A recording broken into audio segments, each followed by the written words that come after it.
بسم اللہ الرحمن الرحیم، اللہ کے نام سے جو رحمان اور رحیم ہے۔ وَلَقَدْ يَسَّرْنَا الْقُرْآنَ لِلذِّكْرِ فَهَلْ مِن مُدَّكِرٍ۔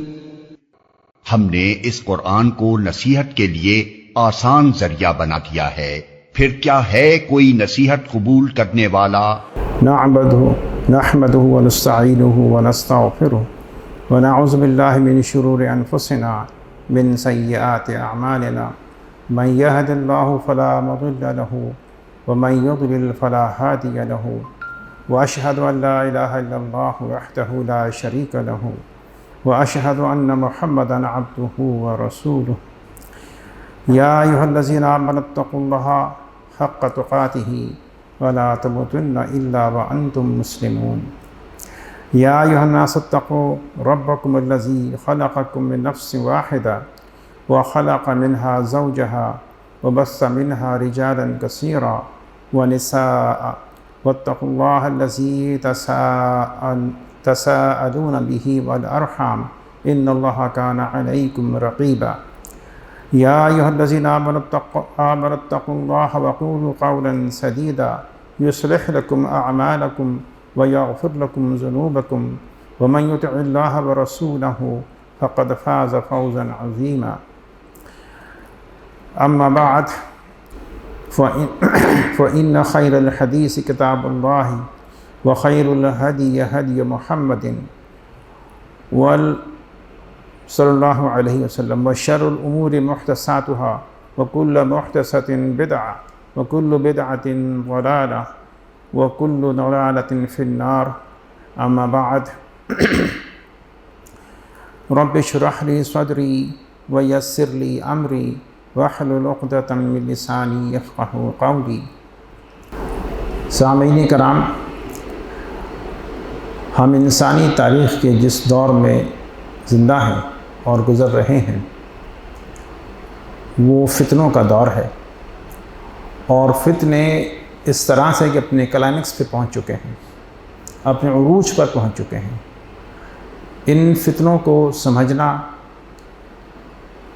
ان سے آگہی حاصل کرنا اور ان سے بچنا اس وقت بہت مشکل کام ہو چکا ہے۔ لہٰذا اس کے بارے میں تھوڑی سی تفصیلی گفتگو ہم کریں گے، ایک اجمالی جائزہ لیں گے کہ دنیا میں کیا ہوتا آیا اور کیا ہو رہا ہے۔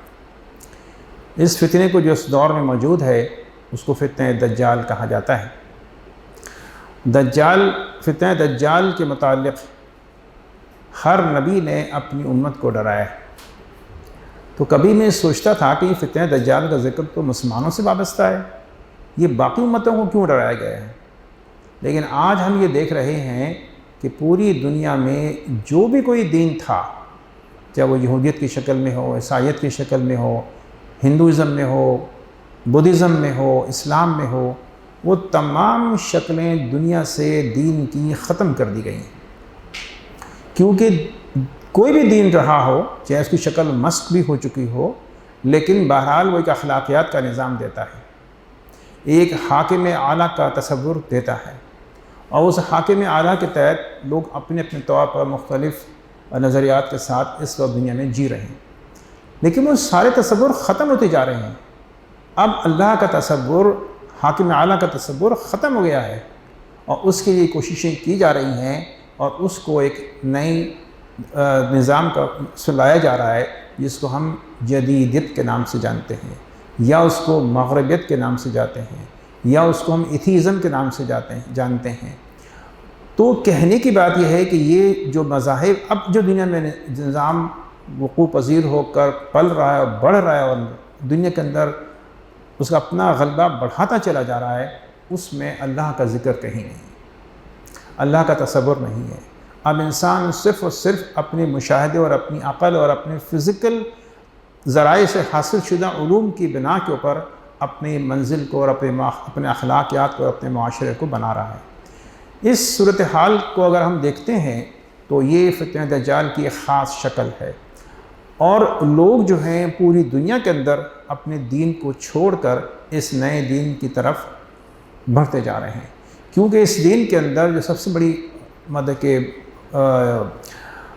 سب سے بڑی جو چاشنی ہے یا سب سے بڑی جو ان کے لیے اس میں دلچسپی ہے وہ مال ہے، مادیت ہے۔ مادیت کے بعد پھر اس میں جنس پرستی ہے، اور پھر ہم اس مال اور جنس پرستی کو بھی دیکھیں تو وہ اپنی اس بدترین شکل کی طرف چلی گئی ہے جس کا تصور کسی بھی طور پر کسی بھی مذہب و معاشرے کے اندر تصور تھا بھی نہیں، ممکن نہیں تھا۔ لیکن اب ان تصورات کو دنیا کے اندر پھیلایا جا رہا ہے، اور اس پھیلائے جانے کے پیچھے اس پہ کام بھی کیا جا رہا ہے۔ اب ہمارے ہاں بھی کل عورت مارچ کا ہی دیکھ لیں، مجھے نہیں پتہ اس میں کیا واقعات ہوئے، لیکن یہ اس کی دلیل ہے کہ ان عورتوں کے پاس بات کرنے کے لیے کچھ بھی نہیں ہے، تو پھر آپ کیا کہنے کے لیے آئے ہیں؟ بس صرف ایک بات کہنے کے لیے آئے ہیں کہ ہمیں آزاد کر دو۔ آزادی کیا ہے؟ آپ خود کوئی پابندیاں تھوڑی ہیں آپ کے اوپر۔ آزادی صرف یہ ہے کہ جو ہم سوچیں اور جو ہمیں کہا جائے کرنے کے لیے وہ ہم کر لیں۔ اب ان کے پیچھے کہنے والے کون لوگ ہیں، ہم نے ان کو ذرا دیکھنا اور سمجھنا ہے۔ خیر، اب اس بات کے ساتھ اس تھوڑی سی روشنی کے ساتھ ہم اس بات پر ذرا غور کریں کہ ہم یہاں جمع کیوں ہوئے ہیں اور کیا بات ڈسکس کرنے کے لیے جمع ہوئے ہیں۔ تو ہمیں یہ بات نظر آتی ہے کہ ہم سب اس بات سے خوفزدہ ہیں اور پریشان ہیں کہ اس دنیا سے جانے کے بعد ہمارے ساتھ کیا ہوگا، اور ہم اس دنیا میں اس وقت جن حالات میں زندہ ہیں کیا ہم اپنا بچاؤ کر پا رہے ہیں یا نہیں کر پا رہے ہیں۔ اس پر ہم تھوڑی دیر میں تفصیل میں ذرا بعد میں آئیں گے۔ پہلے تو ذرا اس بات پہ غور کریں یہ فتنہ دجال آخر ہے کیا؟ ہر نبی نے اپنی قوم کو کیوں ڈرایا ہے؟ اس لیے کہ دنیا سے اللہ کا تصور جو ہر نبی نے دیا ہے وہ ختم ہو جائے گا، اس کے لیے بتدریج مراحل طے ہوتے ہوئے چلیں گے۔ ابھی آپ دیکھیں کہ ہم یہ تصور کرتے تھے تھوڑے عرصہ پہلے کہ اس کے پیچھے یہودی ہیں، اور یہودی دنیا سے باقی اسلام دینوں کو مغلوب کر کے اور خود غالب ہو کے حکومت کرنا چاہتے ہیں۔ لیکن اب یہ نظر آ رہا ہے کہ یہ یہودی جو بھی کچھ ہیں اب تو یہ کسی اور طرف جا رہے ہیں۔ ان کی اگلی منزل لادینیت ہے، اور لادینیت کے بعد پھر وہ اخلاقی نظام ہیں جو دنیا نے کہ انسان نے نہ کبھی دیکھا ہوگا نہ سنا ہوگا۔ اس بدترین صورتحال کا ہم شکار ہو جائیں گے۔ تو یہ وہ صورتحال ہے جس کو ہم نے سمجھنا ہے۔ تو اس کے ساتھ اگر ہم اس کو دیکھیں تو جو بھی صورتحال ہے کہ یہ دجال جو ہیں وہ اور جو ہے وہ کب ظاہر ہوا۔ ابھی دیکھیں ہمیں جو احادیث دجال کے حوالے سے ملتی ہیں ان احادیث کے اندر ان بدترین حالات کا ذکر ہے دجال کے حوالے سے، دجال کے وقت میں ایسا ہوگا ایسا ہوگا ایسا ہوگا، اور پھر دجال کے ظاہر ہونے کے لیے بتایا کہ چاند ایک دن وہ ظاہر ہو جائے گا، لوگوں کے سامنے آ جائے گا۔ تو کیا جس دن وہ ظاہر ہوگا ساری تبدیلیاں اس دن آئیں گی؟ ایسا نہیں ہے۔ اس تبدیلیوں کے پیچھے ایک بڑی مدت درکار ہے، اور وہ مدت وہ گزار چکی ہے۔ اس صورتحال سے اگر دیکھا جائے تو دجال کی جو ظاہری حالت ہے وہ نبی کریم صلی اللہ علیہ وسلم کے وقت میں ہو گئی۔ تمیم ابن طاریق جب جاتے ہیں ایک سفر کے اوپر، وہاں ان کی دجال سے ملاقات ہو جاتی ہے۔ وہ ایک جزیرہ ہے، دور کہیں ہے، اس جزیرے میں ان کی ملاقات ہے، تو ظاہر حضور اکرم صلی اللہ علیہ وسلم کے وقت میں دجال کی ظہور نظر آ گیا۔ وہ پبلک میں نہیں آیا، یہ ایک الگ بات ہے۔ اسی طریقے سے یاجوج، اب بات کیا ہے کہ کیا دجال اکیلا سارے کام کر لے گا؟ نہیں، ایسا نہیں ہو سکتا۔ کسی نظام کو دنیا میں نافذ کرنے کے لیے پوری ایک ٹیم چاہیے ہوتی ہے، وہ ٹیم کے ساتھ اس کو ایک وقت چاہیے ہوتا ہے، اس کے پیچھے ایک پلاننگ چاہیے ہوتی ہے، اس کے پیچھے ایک مسلسل جد و جہد چاہیے ہوتی ہے، تب کہیں جا کر دنیا میں کوئی نظام غالب ہوتا ہے۔ اور یہ بات اگر ہم دیکھیں تو ہم بات نظر آ رہی ہے کہ صاحب یہ دجال کی ٹیم میں آخر لوگ افراد ہیں کون جو اس سارے مشن کو لے کر چل رہے ہیں اور آج تک یہاں تک پہنچ چکے ہوئے ہیں؟ تو یہ دجال کے جو لوگ ہیں وہ احادیث کے مطابق یاجوج ماجوج ہیں، اور یاجوج ماجوج وہ قوم ہے، وہ نسل ہے حضرت نوح علیہ السلام کی، جو جا کر کوہ کاف کے علاقے میں بسی۔ ٹھیک ہے، ہاں، حضرت یافس تھے جن کی یہ اولاد وہاں موجود ہے۔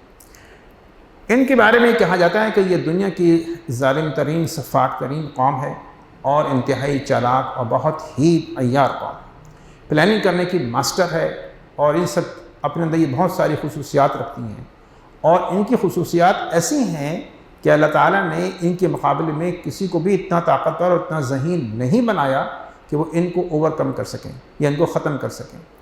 یہ لوگ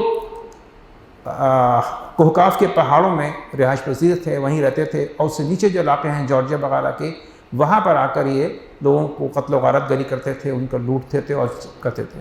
حضرت ذوالقرنین رضی اللہ تعالیٰ عنہ جو ہیں، جب وہ اس علاقے میں پہنچے ہیں فتوحات کرتے ہوئے، تو ان لوگوں نے ان سے کہا کہ یہ اوپر افراد رہتے ہیں، یہ مفسدون فی الارض ہیں، یہ زمین پر فساد پھیلانے والی قوم ہیں، یہ اوپر سے ہمارے پر آ کر حملہ آور ہوتی ہے اور ہم کو تہس نہس کر کے ہم سے مال لوٹ کے اور پھر چلے جاتے ہیں۔ آپ ہمارے ان کے درمیان میں کوئی ایسی آڑ بنا دیں، کوئی ایسی دیوار بنا دیں کہ ان کا راستہ بند ہو جائے۔ تو حضرت ذوالقرنین ان کے درمیان میں ایک بند وہی درہ تھا جس میں سے وہاں سے آتے تھے یہ لوگ، اس درے کے درمیان میں جو ہے وہ ایک دیوار بنا دی لوہے کی، اور اس پر انہوں نے اس کا پیتل یا تانبا ڈال دیا۔ خیر، کہنے کی آپ نے پھر کہا کیا کہ یہ میرے اللہ کی طرف سے تم لوگوں کے لیے رحمت ہے، اور میرا اللہ جب چاہے گا اس دیوار کو ختم کر دے گا، اور یہ میرے اللہ کا وعدہ ہے۔ پھر ہم یہ دیکھتے ہیں کہ رسول کریم صلی اللہ علیہ وسلم ایک دن نیند سے بیدار ہوتے ہیں، آپ سخت پریشان ہیں، آپ نے کہا کہ بھائی جو للعرب، عربوں کے لیے خرابی ہو، اس درے میں سوراخ ہو گیا۔ تو سوراخ ہونے کا مطلب یہ ہے کہ ان کی رہائی کا سلسلہ وہاں سے شروع ہو گیا۔ اب اگر ہم ان کی تاریخ پہ ذرا غور کریں تو یہ جو لوگ ہیں، ہوا یہ کہ اس سے پہلے جب بنی اسرائیل کو یروشلم سے بیت المقدس سے نکالا گیا تو یہ ان میں سے ایک گروہ وہاں سے ہجرت کرتا ہوا اس علاقے تک پہنچ گیا۔ وہاں پہنچ کے انہوں نے ان لوگوں کے ساتھ مل کے کام کیا، اور ان لوگوں کو کیا سمجھایا، یا ان کو یہودیوں کو ان میں کیا نظر آئی ایسی بات کہ انہوں نے اب ان کو اپنی یہودیت میں قبول کر لیا۔ یہودی کسی اور نسل کے لوگوں کو جو پیدائشی طور پر یہودی نہ ہو اپنے مذہب میں شامل نہیں کرتے، لیکن ان کو کر لیا، اور ان کے کرنے کے بعد اس علاقے میں اتنا اثر ہوا ان کا کہ یہودیوں کو یہ کہنے کا موقع مل گیا کہ دنیا میں ہماری حکومت قائم ہو گئی ہے، حالانکہ اللہ تعالیٰ نے تو کہا تھا کہ ان کی دنیا میں حکومت کہیں بھی قائم نہیں ہوگی، یہ ذلیل خوار ہوتے ہوئے پھریں گے۔ تو جو اسپین کے یہودی تھے انہوں نے ان کو خط لکھ کے پوچھا کہ بھئی یہ کیسا کیا ہو گیا، تو انہوں نے تو بعد میں حقیقی، لیکن حقیقتاً کیا بات تھی کہ وہ حکومت یہودیوں کی نہیں تھی بلکہ وہ یاجوج ماجوج کی تھی۔ جی، اور یہ جو لوگ ہیں یہ خازرس کہلاتے ہیں، اور ان کی حکومت کے ساتھ یہودیوں نے معاہدہ کیا اور ان کو یہودیت میں شامل کر دیا۔ اور یہ کرنٹ جو میپ ہے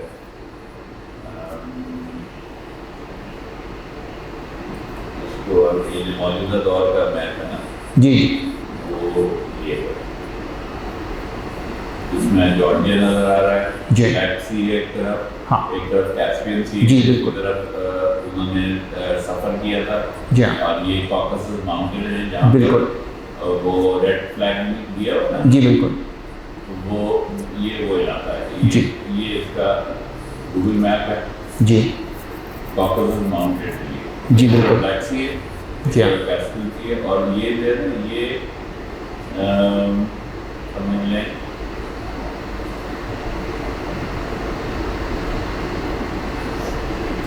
یہ ان کی موومنٹ، جی، ایک طرف نیچے پرشیا ہے، جی ہاں، اوپر ٹرک ہے، اور ٹرک سے ہی وہ پورے یورپ میں یہ پھیلے ہیں، جی ہاں، اور وہ پھر یورپ میں جا کر وہ مکس ان کے ساتھ مکس۔ جی ہاں۔ تو اب یہ تفصیلات جو ہیں الحمدللہ لوگوں کو بڑی حد تک علم ہے ان باتوں کا، تو ہم اس کی تفصیل میں اتنا زیادہ نہیں جائیں گے۔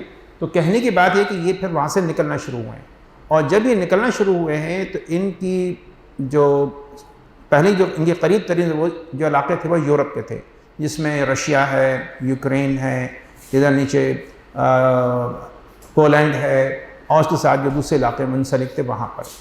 تو یہ بلیک سی کے آس پاس کے جو علاقے تھے، جو شہر تھے، ان کے اندر یہ پھیلنا شروع ہو گئے، اور یہاں پھیلنے کے ساتھ پھر جو بات سمجھ میں آتی ہوئی ہے کہ بھئی ان کو کہیں سے گائیڈنس مل رہی تھی کہ آپ نے ایسے کرنا ہے، ایسے کرنا ہے، ایسے کرنا ہے۔ تو سب سے پہلے جو عمل شروع ہوا وہ مختلف فلاسفرز کے ذریعے انہوں نے ایسے دین کی تبلیغ شروع کی جس میں کہ پرانے جو مذاہب تھے ان کے خلاف لوگوں کو اکسانا شروع کیا۔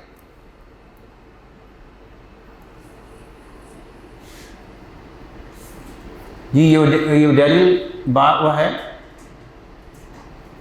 ڈیریل جارج کے نام سے یہ درہ ہے جس کے بیچ پہ یہ دیوار بنائی گئی تھی، جس کو میں ڈیم کا نام بھی، ردم کا نام بھی دیتے ہیں۔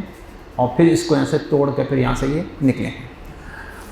تو اچھا، اس میں سے ایک بڑا گروہ جو ہے وہ تو یورپ کی طرف پھیل گیا۔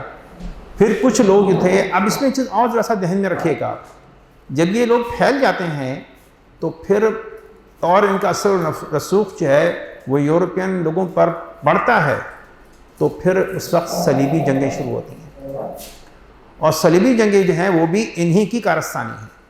اور اس وقت بھی ان کا مقصد یہ تھا کہ کسی طریقے سے ہم یروشلم کو، بیت المقدس کو دوبارہ حاصل کر لیں۔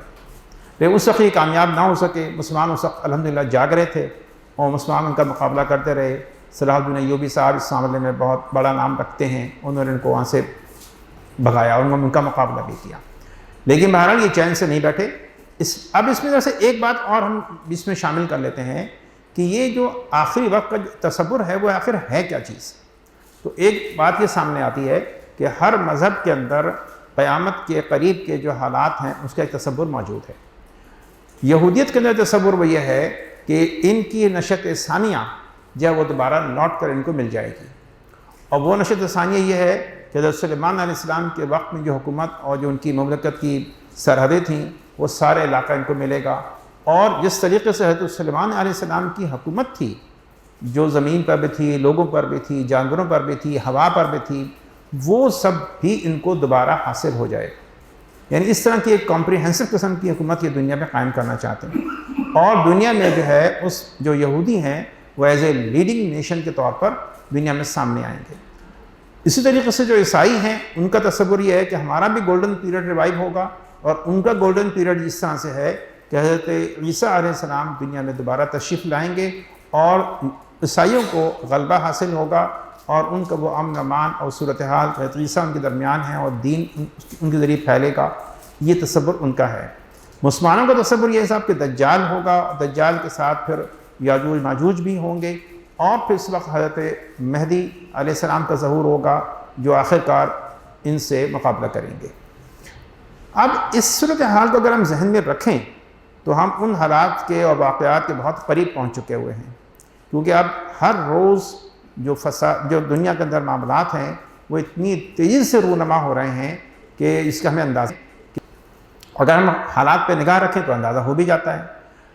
اسی طریقے سے ایک چیز اور دیکھیں آپ کہ یہ جو واقعات ہیں، فتنہ دجال جو ہے، اگر ہم اس کے ایک اینگل سے اور دیکھیں تو یہ اللہ کا خود قائم کیا ہوا نظام ایک پروگرام کا حصہ ہے۔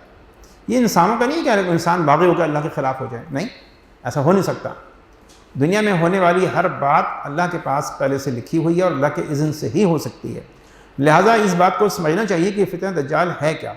تو فتنہ دجال کے ساتھ ہم اس بات کو ذہن میں رکھیں کہ یہ ایسا نہیں کہ اس کا کوئی سد باب ہی نہیں ہے، یا اس سے اللہ تعالیٰ انسان کی حفاظت نہیں فرمائیں گے، یا انسان سارے اس کے اندر پس جائیں گے، ایسا نہیں ہے۔ جو اللہ کی پناہ تلاش کرے گا اللہ تعالیٰ اس کو اس سے پناہ عطا فرمائیں گے اور اس سے حفاظت بھی عطا فرمائیں گے۔ اس کے علاوہ ایک چیز اور ہے، تو ہمیں کبھی یہ نہیں سوچنا چاہیے کہ یہ اللہ کے خلاف کوئی نظام کھڑا ہو گیا ہے۔ اللہ کے خلاف تو ہو ہی نہیں سکتا۔ ہاں، اب بات کیا کہ یہ نظام آخر دنیا میں لوگوں کے سامنے تو برپا ہو رہا ہے نا، لوگوں کے سامنے موجود ہے، تو یہ کس کا ہے، کیا ہے یہ؟ تو یہ لوگوں کے لیے امتحان ہے، لوگوں کے لیے آزمائش ہے، اور اس میں سب سے بڑی آزمائش لوگوں کا ایمان ہے۔ کیونکہ فتنہ دجال جب اپنے پیک پر آئے گا اور دجال جب ظاہر ہوگا تو شروع میں تو وہ کہے گا کہ میں عیسیٰ ہوں، میں مسیح ہوں، اور مجھے آپ مانیں گے مسیح کے طور پر۔ جو لوگ اس سے متاثر ہوں گے وہ اس کو مان لیں گے، اور پھر اس کے بعد وہ اعلان کرے گا کہ میں تو خدا ہوں۔ اب اس کو ایز اے خدا ماننا پڑے گا، کیونکہ یہ دنیا کے اندر اللہ کا جو نظام ہے اس کو ختم کرنے کی ساری وجہ یہی ہے کہ اس کے متبادل ایک نیا نظام موجود ہو، اور اس نظام کا کوئی خالق ہو، اور وہ خالق دجال کے طور پر ظاہر ہوگا۔ یہ بات اس طرح سے بھی ہمیں اپنے سامنے رکھنی چاہیے۔ اب بات آ گئی اس کے بعد کہ یہ یاجوج ماجوج جو ہیں ان کا ایک بڑا گروہ جو ہے تو پورے یورپ میں پھیل گیا، اور وہاں کے افراد کو انہوں نے قابو کر لیا۔ اس کے بعد ایک اور بات جو بڑی عجیب و غریب ہے، جو ہماری مطلب کہ سمجھ میں تو آتی ہے لیکن وجہ سمجھ میں نہیں آتی، کہ اللہ تعالیٰ نے اس قوم کو اتنی ذہانت عطا کی ہے، اتنی پلاننگ عطا کی ہے، اتنی ان کے اندر نظم ہے اور کنسسٹنسی ہے کہ پچھلے 1400 سال سے یہ لوگ کام کر رہے ہیں۔ اپنے مقصد سے پیچھے نہیں ہٹے، لگے ہوئے ہیں. اور میں آپ کو ایک حیرتناک بات بتاؤں کہ اس وقت ہمارے سامنے جو سائنس کی شکل ہے وہ انہی کی قائم کرتا ہے. اور مجھے تو بعض اوقات اس بات پہ وہ خیال آتا ہے عمران صاحب کہ جب کہا گیا کہ اس کے اپنے ملکہ بلقیس کا وہ تخت لانا ہے، تو ایک نے کہا، جن نے کہا کہ میں لے آؤں گا. آپ نے کتنے وقت میں کہا کہ پلک جھپکنے کے دوران، تو یا اس سے آپ کے اٹھنے کے کچھ سیٹ سے اٹھنے کے دوران. ہاں، لیکن ایک اور صاحب کھڑے ہوئے، اس سے کہا کہ میں بھی لے آ سکتا ہوں. کتنی دیر میں؟ ان کا پلک جھپکنے کے دوران. تو آپ نے اس سے پوچھا تم یہ کیسے کرو گے؟ اس سے کہا میرے پاس کتاب کا علم ہے. کتاب کا علم کیا تھا؟ اور میرے خیال میں شاید یہودیوں کے پاس کتاب کا علم ہے. اچھا، اور وہ علم انہوں نے دے دیا یاجوج ماجوج کے ہاتھ. یہ ذہن میں رکھیں بات کہ یاجوج ماجوج اوریجنلی یہودی نہیں ہیں، وہ یاجوج ماجوج ہیں، لیکن اپنی ان صفات کی بنا پر ان کو ایک دنیا کے دوسرے لوگوں کے اوپر ایک فضیلت حاصل ہے. اس فضیلت کو استعمال کیا انہوں نے. تو جب یہ علم ان کے ہاتھ لگا تو انہوں نے پھر سے سائنسی ایجادات کرنا شروع کی. تو اس کے تھوڑا سا اگر آپ پیسے دیکھیں تو اس کے پہلے حصے کے اندر انہوں نے دنیا سے جو مال ہے، خزانے جو ہیں وہ جمع کیے. اس کام کے لیے وہ دنیا بھر کے اندر پھیل گئے. دنیا کے مختلف ممالک میں جہاں لوگ کمزور تھے ان کے اوپر حملہ آور ہوئے، اور وہاں کی جو دولت ہے اس کو انہوں نے سمیٹنا شروع کیا. اس میں انڈیا بھی تھا، افریقہ بھی تھا، اور دنیا کے دوسرے بہت سارے ممالک اس میں شامل تھے. خاص طور پر سعودی عرب یا علاقے وغیرہ بھی اس میں شامل تھے. تو یہاں سے انہوں نے مال جمع کر کے اپنے آپ کو پہلے مضبوط بنایا. مضبوط بنانے کے بعد پھر اس پر انہوں نے سائنسی تحقیق شروع کی. اس کے ساتھ ساتھ انہوں نے یہ کیا کہ اپنے معاشرتی نظام پر قبضہ کرنا شروع کیا. جو اکنامیکل سسٹم ہے یورپ کا اس وقت، اس پر انہوں نے قبضہ شروع کیا. اپنے بینکس بنائے، اپنی پالیسیز بنائیں، اپنے ادارے بنائے، اور آہستہ آہستہ یہ دنیا پر حکومت اور اپنے آپ کو مضبوط کرتے چلے گئے. اس کے بارے میں پھر یہ کہ ایک ان کی تنظیم فری میسن ہے، اس میں جناب ان لوگوں نے پھر پروٹوکولز اچھا اس میں کیا کیا انہوں نے، اس کا نام یہ رکھا یہ زائنسٹ ہیں. اور زائنزم کا مطلب کیا ہے کہ بیت المقدس کو دوبارہ حاصل کرنا. یہ وہ لوگ ہیں جن کا یہ مقصد ہے کہ بیت المقدس کو دوبارہ حاصل کریں. یہ اپنے آپ کو انہوں نے زائنسٹ کہلوایا، اور یہ بظاہر یہ کہنے لگے کہ ہم یہودی ہیں، لیکن در حقیقت یہ یہودی نہیں ہے. بعد میں کتنے یہودیوں کے متعلق میں نے پڑھا کہ وہ ایتھیسٹ بن گئے، اور وہ اب یہودی نہیں ہیں، یا یہودی بس نام کے یہودی ہیں، لیکن اصل طور پر وہ ایتھیسٹ ہیں. وہ دنیا کے اندر اب جی یہ جو ہے اچھا ہاں انہوں نے اپنے نام تھوڑا سا مختلف بھی کرنا پڑا ان کو. اسی کے یہودی جو تھے بائیں نسل جو وہ حضرت سام کی اولاد ہیں، اور وہ سامی کہلاتے ہیں. سیمیٹک ان کی وہ ہے طریقے جو اوریجنل بنی اسرائیل ہیں جی وہ سیمینٹک جیوز کہلاتے ہیں. سیمینٹک جیوز ہاں. تو یہ جو فادرز ہیں وہ اشکنازی جوز ٹھیک ہے، اور جینیٹیکلی بھی آپ ان کو میپ آؤٹ کر سکتے ہیں. جی بالکل آؤٹ کر سکتے ہیں. تو کہنے کی بات ہے کہ یہ وہ لوگ ہیں جو پھر دنیا کے اوپر یہ قابض ہونا شروع ہو گئے. پھر اس کے بعد انہوں نے کیا کیا کہ دنیا کے اندر ایک ایسی حکومت کا تصور لے کر آئے جو کسی ایک حکمران کے تحت چلے گی، اور اس حکمران کا جو نظام ہوگا وہ انتہائی ظلم اور بربریت کے اوپر ہوگا. جو آرڈر دے دیے گئے اس سے جو ہٹ کے کام کرے گا اس کو اس کی سزا ملے گی، اور وہ سروائیو نہیں کر سکے گا. ابھی آپ یہ دیکھیں ہم ملکوں کی صورت میں یہ چیز دیکھ رہے ہیں. عمران خان کے منہ سے کیا نکلا؟ Absolutely not. کہ آپ ہمیں آرڈر کیسے کر سکتے ہیں؟ ہم کیسے کر سکتے ہیں یہ کریں یہ نہ کریں، یہ کریں یہ نہ کریں؟ تو انہوں نے دکھا دیا کہ دیکھو اگر تم یہ نہیں کرو گے تو ہم تمہارے ساتھ یہ سلوک کریں گے، اور تم کو کیا تم سے اگلی نسلوں تک کوئی بات معلوم ہو جائے گی کہ آپ نے ہمارا کہنا بہرحال ماننا ہے. ابھی جو معاملات ہیں یہ حکومتوں کی سطح کے اوپر ہیں، لیکن بعد میں جیسے سے نیچے اترتے جائیں گے، جب ان کا غلبہ دنیا پہ قائم ہو جائے گا تو پھر یہ عام شخص کے لیے بھی ہو جائیں گے. ابھی پورے امریکہ اور یورپ میں یا مغرب کے اندر عورتوں کے نقاب پہننے پر پابندی ہے. کیوں بھائی؟ آپ کیوں اس کی مخالفت کر رہے ہیں؟ وہ اپنی مرضی سے جینا چاہتے ہیں؟ نہیں. ان کی مرضی وہ ہوگی جو ہم چاہیں گے. اگر ہم اسے کہیں کہ آپ بغیر نقاب کے پھریں یہی آزادی ہے، آپ بغیر لباس کے پھریں یہ آزادی ہے، تو آپ کو یہی اختیار کرنی پڑے گی. آپ لباس پہن کے آزادی کا اظہار نہیں کر سکتے. تو اس طرح کی صورتحال پہ لوگ آخر کار پہنچ جائیں گے. تو کہنے کی بات یہ ہوئی کہ اس کا سب سے بڑا وہ کیا ہوگا کہ ہم لوگ اپنے اخلاقی نظام سے اور اللہ کے دیے ہوئے نظام سے بالکل ہٹ جائیں گے. اور یہ وہ صورتحال ہے کہ جو ہم سب کے لیے انتہائی پریشان کر دے. اب اس صورتحال کو دوسرے طور پر دیکھا جائے تو میں اس وقت یہ دیکھ رہا ہوں کہ پوری دنیا جو ہے وہ اس نئے سائنسی نظام کے تحت گرفت میں آ چکی ہے. اب مجھے نہیں اندازہ کہ کوئی شخص بغیر موبائل فون کے رہ سکتا ہے. مجھے نہیں اندازہ کہ دنیا بھر کے اندر اب نظام جو ہیں وہ کلاؤڈ سے کنٹرول کیے جا رہے ہیں. کلاؤڈ وہ سینٹرل پلیس ہے جہاں سے کہ سارے بڑے بڑے platform programs application program وہاں موجود ہیں اور وہاں سے کنٹرول کیے جا رہے ہیں. اس وقت یورپ کے اندر ایک گرین ٹیکنالوجی کا تصور آ رہا ہے جس میں وہ الیکٹریکل سسٹمز جو ہیں وہ ایسے لگائیں گے کہ جو اپنے آپریشن کے دوران اپنا سارا ڈیٹا اور اپنی ساری اسٹیٹس وہ کلاؤڈ کو دے رہے ہوں گے اور کلاؤڈ سے ان کے لیے ڈیسیشن بن رہے ہوں گے، اپلیکیشن پروگرام ہوں گے جو اس کے اکارڈنگلی اس پروگرام کو ہینڈل کریں گے. ایک چھوٹا سا مطلب کہ وہ سمجھ لیجیے کہ سرکٹ بریکر سسٹم ہے، وہ جب انہوں نے لگایا ہے اس کے اندر یہ ساری چیز انہوں نے بلٹ ان کر دی ہیں. اب وہ سرکٹ بریکر کسی آدمی کے کنٹرول میں نہیں ہے بلکہ اس کلاؤڈ سے کے پروگرام ہے اس کے اندر اور وہاں سے سارا ڈیٹا جو ہے سرکٹ بریکر کا وہ اس کلاؤڈ کو پہنچایا جا رہا ہے. اس حد تک چیزوں پر کنٹرول حاصل کر لیا گیا ہے. تو اب کوئی بھی چیز آزاد نہیں ہے. اگر ہم سمجھیں کہ ہم آزاد ہیں تو سوری، ہمیں غور کرنا پڑے گا کہ ہم کس کس طریقے سے ان لوگوں کی گرفت میں ہیں.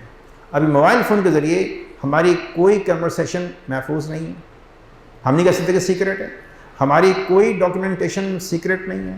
ہم جس سے جو بھی کوئی بات کر رہے ہیں، جو کوئی کام کر رہے ہیں، وہ سب نظر آ رہا ہے، وہ سب اس کا ڈیٹا موجود ہے اور وہ کسی وقت کسی کو بھی ٹریس کر سکتے ہیں کہ یہ آدمی اس وقت کیا کر رہا ہے، اس نے تھوڑی دیر پہلے کیا کیا تھا. ٹھیک ہے. اس حد تک ہم لوگ جو ہیں وہ غلامی یا جکڑے ہوئے نظام کے تحت چلے گئے ہیں، اس نظام میں جکڑ گئے ہیں. خیر بہرحال کہنے کی بات ہے کہ اس بات کے بعد اب ہم اپنی اگلی نسل کو کیا کریں، بلکہ ہم اپنا بچاؤ بھی کیسے کریں. یہ موبائل فون کے ذریعے اگر ہم سمجھتے ہیں کہ ہم اپنا بچاؤ کر پا رہے ہیں تو سوری، آپ جو بھی کچھ کھولیں گے آپ سے تھوڑی دیر بعد ایسی کوئی بات ہو جائے گی کہ آپ اس میں کہیں گے یہ میں کہاں پھنس گیا، یہ میں نے کیا دیکھ لیا، یہ میں کیا سن رہا ہوں. اب آپ یہ دیکھیں کہ جو لوگ موبائل فون رکھتے ہیں وہ ہر وقت اس بحث میں اس جستجو میں ہوتے ہیں کہ دیکھیں گے صاحب کہ اس وقت سیاسی طور پر کیا ہو رہا ہے، اور سیاسی طور پر جو کچھ بھی ہو رہا ہے وہ تمام لوگوں کے لیے ذہنی اذیت کا باعث ہے اور ان کی برین واشنگ کی جا رہی ہے کہ آپ اٹھیں اور اس حکومت کو برباد کر دیں، آپ اٹھیں اور اس مملکت کو ختم کر دیں. یہ بات یاد رکھیے کہ جو مملکت کے چلانے کے نظام ہوتے ہیں، جو لوگ ہوتے ہیں، وہ ایک تربیت کے بعد اس قابل ہوتے ہیں کہ وہ نظام چلائیں. ہر اعلیٰ قرار جو ہے اس کو نظام کو نہیں چلا سکتا. یہ ایک آدمی شخص کھڑا ہوگا دعویٰ کرے جی میں نظام چلا لوں گا، نہیں چلا سکتا وہ. اب وہ شخص جو نظام چلانے کا اہل ہے، اس کا اسکل رکھتا ہے، وہ نیک ہے یا بد، یہ ایک الگ سوال ہے. ہم یہ دیکھ رہے ہیں صاحب کہ ہمارے یہاں فوج کا جو کردار سامنے آ رہا ہے، ہمارے یہاں بیوروکریٹس کا جو نظام سامنے آ رہا ہے، ہمارے یہاں سیاستدانوں کی جو صورتحال سامنے آ رہی ہے، وہ اس قدر خوفناک ہے کہ پوری قوم اس وقت پریشان. آپ دیکھیں کہ تھوڑی دیر کے بعد آپ انتہائی بے یقینی کا شکار ہو جائیں گے، آپ ذہنی اذیت کا شکار ہو جائیں گے، اور یہ صورتحال دنیا بھر میں اس وقت پھیلتی ہی چلی جا رہی ہے کہ ان کو جی جکڑ لیا ہے. اب آپ دیکھیں کہ ان کو ایک یہ تھا کہ انہوں نے اپنا بلاک بنا لیا اور اس بلاک میں پیچھے فلسفی کیا ہے کہ سب کو اس سے آپ اس میں شامل کر لیا. اگر ایک کے خلاف کوئی کچھ کرے گا سب اس سے مل کے اسے لڑنے کے لیے آ جائیں گے. اچھا اس صورتحال کو رشیا جو ہے وہ محسوس کر رہا ہے اور رشیا نے اس صورتحال کو محسوس کرتے ہوئے یوکرین کو جو اس کے بالکل ساتھ لگا ہوا ہے اس کو پابند کیا کہ تم نیٹو میں شامل نہیں ہوگی. نیٹو وہ تنظیم ہے جس میں سب مل کے آپس میں دوسرے کی مدد کر سکتے ہیں اور کرتے ہیں. ٹھیک ہے. جب اس نے یہ بات ارادہ کیا تو اس نے پھر کیا کہ بھئی اس نے اس کو روکا جب وہ نہیں مانے تو اس نے اس پر حملہ کر دیا. حملہ کرنے کے بعد اب وہ جو ہے اس کو یوکرین کو کمزور کرنا چاہتا ہے, یا کمزور کرنے کے ساتھ اس کے ذہن میں یہ پلان ہے کہ ہم اس کو پابند کر دیں کہ یہ نیٹو کا ممبر نہ بنے. لیکن آپ دیکھیں کہ وہ جنگ شروع بھی ہو گئی. اب جنگ شروع ہونے کے بعد پورا یورپ یہ چاہتا ہے کہ یہ جنگ بند ہو جائے, لیکن ابھی چند دنوں پہلے اسرائیل اس جنگ میں خود کود گیا اور اس نے کہا کہ میں مدد کروں گا یوکرین کی, اسی کہ یوکرین کی جو حکومت ہے اس وقت وہ یہودیوں کے ہاتھ میں. زیلنسکی یہودی ہے, وہ جو ہے اسرائیل کی ایک لوکل اسٹیٹ کے طور پر کام کر رہا ہے. جس طریقے سے اسرائیل کو انہوں نے قائم کیا عرب کے اندر, وہ عربوں کے لیے ناسور بن گیا. اسی طریقے سے یوکرین جو ہے وہ رشیا کے لیے ناسور بننا چاہتا ہے. تو رشیا کی کوشش تو یہ ہے کہ اس کو میں اپنے قابو میں کر لوں, لیکن اب اس کے اسرائیل کے ڈائریکٹ بیچ میں آنے کے بعد اب صورتحال بہت تبدیل ہو چکی ہے. اب اسرائیل نے رشیا کو ڈائریکٹ مطلب تھریٹ کر دیا ہے کہ اب ہم آپ سے مقابلہ کریں گے. اور مجھے بات یاد آ رہی ہے شیخ عمران حسین صاحب کی کہ اسرائیل ایسی صورتحال میں وہ ہتھیار دنیا کے سامنے لائے گا جس کا انسانوں نے کبھی تصور بھی نہیں کیا ہوگا. اور ابھی جو لیٹسٹ انہوں نے جو ہتھیار بھیجنے شروع کیے ہیں, اس میں ٹینکس ہیں اور ڈرونز وغیرہ ہیں, یہ سب لیزر گائیڈڈ ہیں جو بہت آرام سے رشیا کے ویپنز کو نشانہ بنا سکتے ہیں. حالانکہ اس وقت یورپینس ہی چاہ رہے ہیں کہ ہم اب اس جنگ میں مزید آگے نہ بڑھیں, وہ اس میں ہیلپ کرنے کو بھی تیار نہیں ہے. خود امریکہ بھی اس میں آگے پیچھے ہو رہا ہے, لیکن امریکہ میں جو یہودیوں کا ایجنٹ ہے جو بائیڈن, وہ نہیں مان رہا. وہ اس کو مجبور کر رہے ہیں کہ نہیں آپ جنگ کا اعلان کریں, آپ جنگ کا اعلان کریں. تو اس کے ساتھ یہ جو صورتحال ہے کہ اگر ان کو یہ نظر آ رہا ہے کہ دنیا کے اندر روس ایک بڑی طاقت ہے, تو ان کو یہ بات پتہ ہے کہ اس طاقت کو ختم کیے بغیر دنیا میں ہمارا غلبہ حاصل نہیں ہو سکتا, تو اس طاقت کے پیچھے پڑ گئے. اس کے بعد ان کو یہ دوسری طاقت نظر آ رہی ہے, وہ چین ہے. اب یہ کہ آپ یہ نوٹ کریں, اگر ان علاقوں میں آپ اس کی صورتحال کو ذرا غور سے دیکھیں تو روس کے آس پاس یورپ کے ذریعے کنٹرول کر رہے ہیں, اور چین کے ساتھ انہوں نے بہت بڑے بڑے ایسے شپس لگا دیے ہیں جو جن میں ہتھیار بھی ہیں اور پلینز بھی ہیں اور میزائل بھی ہیں. تو وہ ایک شپ جو ہے وہ چائنا کے لیے کافی ہو سکتا ہے, اتنا اس کے پاس ویپن ہے. اس کی طریقے سے انہوں نے چائنا کو دو تین شپس کے ذریعے وہاں پہ گھیر لیا ہے. پھر اس کے ساتھ جو ہے وہ نیچے جو ہے وہ ساؤتھ چائنا سی جو ہے وہاں سے ان کو گھیر لیا ہے. تو چائنا سے بھی وہ at the same time tussle لینے کے لیے تیار ہیں. تو آپ ان کی پریپریشن کا اندازہ کریں کہ یہ اس وقت پوری دنیا کو ایک ساتھ مقابلہ کرنے کی پوزیشن میں ہے. اور اس پوزیشن کے بعد اب تو یہ لگتا ہے کہ وہ اپنی بدماشی کا یا اپنی طاقت کا بھرپور مظاہرہ کرنے والے ہیں. یہ سن لیجیے بات غور سے, یہودیوں کا نیٹو کا کانسیپٹ, جی نیٹو کا کانسیپٹ یہ ہے کہ نیٹو وہ تنظیم ہے یا وہ جگہ ہے, وہ پلیٹ فارم ہے جس میں انہوں نے سارے لوگوں کو آپس سے ملا لیا, اور ملانے کے بعد کہا کہ تمہارا دفاع ہم کریں گے. اب یہ یوکرین, پولینڈ, چیکوسلواکیا اور دوسرے چھوٹے چھوٹے ممالک ہیں, یہ سب کیا چاہ رہے ہیں؟ وہ فن لینڈ اور ابھی جو اس نے وہاں یہ جو واقعہ ہوا اس میں جس میں کہ انہوں نے قرآن جلایا ہے, کون سی کنٹری ہے وہ؟ سوئٹزرلینڈ نہیں, ڈنمارک ہے شاید, جس میں بھی انہوں نے وہ قرآن جلا کر وہ مظاہرہ کیا تھا. ڈنمارک, ہاں. یہ ان کا بھی کیا مطالبہ ہے؟ ان کا مطالبہ ہے کہ ہمیں نیٹو میں شامل کیا جائے. ان کی نیٹو میں شمولیت کی آڑ بن رہا ہے ترکی. وہ کہتا ہے نہیں ان کو شامل نہ کریں, یہ کوالیفائی نہیں کرتے. انہوں نے اس بوس میں وہ قرآن جلا کر اپنے اس کا اظہار کیا. تو یہ سب کیا چاہ رہے ہیں کہ ہم کسی طریقے سے نیٹو میں شامل ہو جائیں. خود یوکرین بھی نیٹو میں شامل ہونا چاہتا ہے. اسی کو پتہ ہے کہ ہم نیٹو میں شامل ہو گئے تو ہمیں پوری دنیا کے ممالک سے مدد ملے گی. اور اس کی بہترین مثال ہم دیکھ چکے ہیں دو صورتوں میں. ایک جب رشیا بریک ہو رہا تھا اور یوگوسلاویا کے اوپر وہ کرنا تھا کنٹرول, اور تو وہاں سے وہ نیٹو کے لوگوں نے حملہ آور ہوئے سب, اور یوکرین اس کا یوگوسلاویا کے چند دنوں میں ستیہ ناش کر دیا. پھر جناب یہ ابھی جب عراق کا واقعہ شروع ہوا تو عراق کے وار کے اندر بھی انہوں نے نیٹو ممالک کو شامل کیا, اور پوری دنیا کے لوگ عراق کے خلاف امریکہ کی مدد کر رہے تھے. تو اس طرح کے حالات انہوں نے معاشی اس پہ سیاست کے اور فوجی میدان کے اندر بھی قائم کر لیے. اس کو اس طرح لے لیں نیٹو کو کہ یہ زائنزم کا عام بالکل ایسا ہی. تو یہ قلعہ سمجھ لیے اب زائنسٹ کا یہ قلعہ ہے جہاں سے کہ وہ دوسروں پر حملہ آور ہوتے ہیں. خیر اس کے ساتھ جو دوسری بات ہے وہ یہ کہ اس طرح سے دوسری اس کے علاوہ دنیا کی معاشیات کو انہوں نے جس طریقے سے کنٹرول کر لیا ہے IMF کے ذریعے, ورلڈ بینک کے ذریعے اور دوسرے اداروں کے ذریعے, اب کوئی ملک کبھی بھی ان کے خلاف کوئی بات بھی نہیں کر سکتا اور میرے حساب سے ان کے خلاف سوچ بھی نہیں سکتا. انڈیپینڈنٹ ہے ہی نہیں.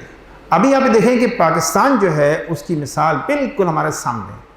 اب ہم تھوڑے سے عرصے میں دیکھ رہے ہیں کہ انہوں نے ہمارا کیا حشر کر دیا ہے, اور اس حشر کے اندر ایک اور جو سب سے اہم بات سامنے آ رہی ہے وہ سارے لوگ جو ان کے ایجنٹ ہیں وہ بے نقاب ہو گئے. ہمیں فوج میں سارے لوگ ان کے ایجنٹ نظر آ رہے ہیں, ہمیں سیاستدانوں میں ان کے ایجنٹ نظر آ رہے ہیں, ہمیں بیوروکریسی میں ان کے ایجنٹ نظر آ رہے ہیں, ہمیں جوڈیشری کے اندر ان کے ایجنٹ نظر آ رہے ہیں, ہمیں پبلک میں ان کے ایجنٹ نظر آ رہے ہیں. یہ آپ کے سامنے ہے. تو یہ جو مراحل ہیں یہ انتہائی خوفناک اور ہیں, ہوتے جا رہے ہیں دن بہ دن. اور اس خوفناکیت کی جو صورتحال ہے وہ ہر روز ایک نیا رخ اختیار کرتی جا رہی ہے. مجھے بہت اچھی طرح یاد ہے کہ بنگلہ دیش کے اندر جب یہ واقعہ ہوا تو بنگلہ دیش کو انہوں نے آفر کیا ہمارے ساتھ آ جائیں امریکنس نے. تو مجھے اچھی طرح یاد ہے, خبر میں نے پڑھی کہ بنگلہ دیش میں ان کی جو کورٹ تھی, ان کی جو عدلیہ تھی, انہوں نے پروسٹیٹیوشن کو لیگل قرار دیا. ٹھیک ہے, جائز ہے. جیسے انہوں نے اعلان کیا بنگلہ دیش ان کے لیے ایک فیوریٹ کنٹری بن گیا اور میں نے سپورٹ کرنا شروع کر دیا اس کو. جی, اور بات یہ کہ انڈیا میں کیا صورتحال ہے, یہی صورتحال ہے. انڈیا بھی ان کی فیورٹ نیشن ہے, اس لیے کہ وہ بھی ان کی ہر بات ماننے کو تیار ہیں. ہم اگر آج اللہ تعالیٰ معاف فرمائے ہمارے منہ میں خاک, ہم ایسے کوئی اعلان کریں تو ہم بھی فیورٹ نیشن بن جائیں گے. اور ابھی بھی دیکھیں, میں آپ کو بتا رہا ہوں کہ اس وقت ہی جو صورتحال ہے دنیا میں وہ یہی ہے کہ اس راستے پر پاکستان کو لے جایا جا رہا ہے کہ آپ کی سب چیزیں بہترین ہو جائیں گی, آپ کی سب چیزیں بہترین ہو جائیں گی, آپ کی معیشت دوبارہ بہتر ہو جائے گی, آپ کی ساری چیزیں بہتر ہو جائیں گی. تو ہمارا کہنا ماننا شروع کر دیں. ہاں, اب ہمارا کہنا ماننے میں کیا بات ہے, وہ اسرائیل اعلان کر چکا ہے کہ ہمیں سب دنیا کے 2 ممالک سے خطرہ ہے, ایک پاکستان دوسرا ایران. کیوں کہ جی ان کے پاس نیوکلیر ویپن ہے. تو وہ یہ چاہتے ہیں کہ جب ہم اپنا نظام دنیا پر ایکسپوز کر کے فائنل شیپ میں آئیں تو ہمارے سامنے کوئی سر اٹھانے کی اور نگاہ اٹھانے کی پوزیشن لینا ہو.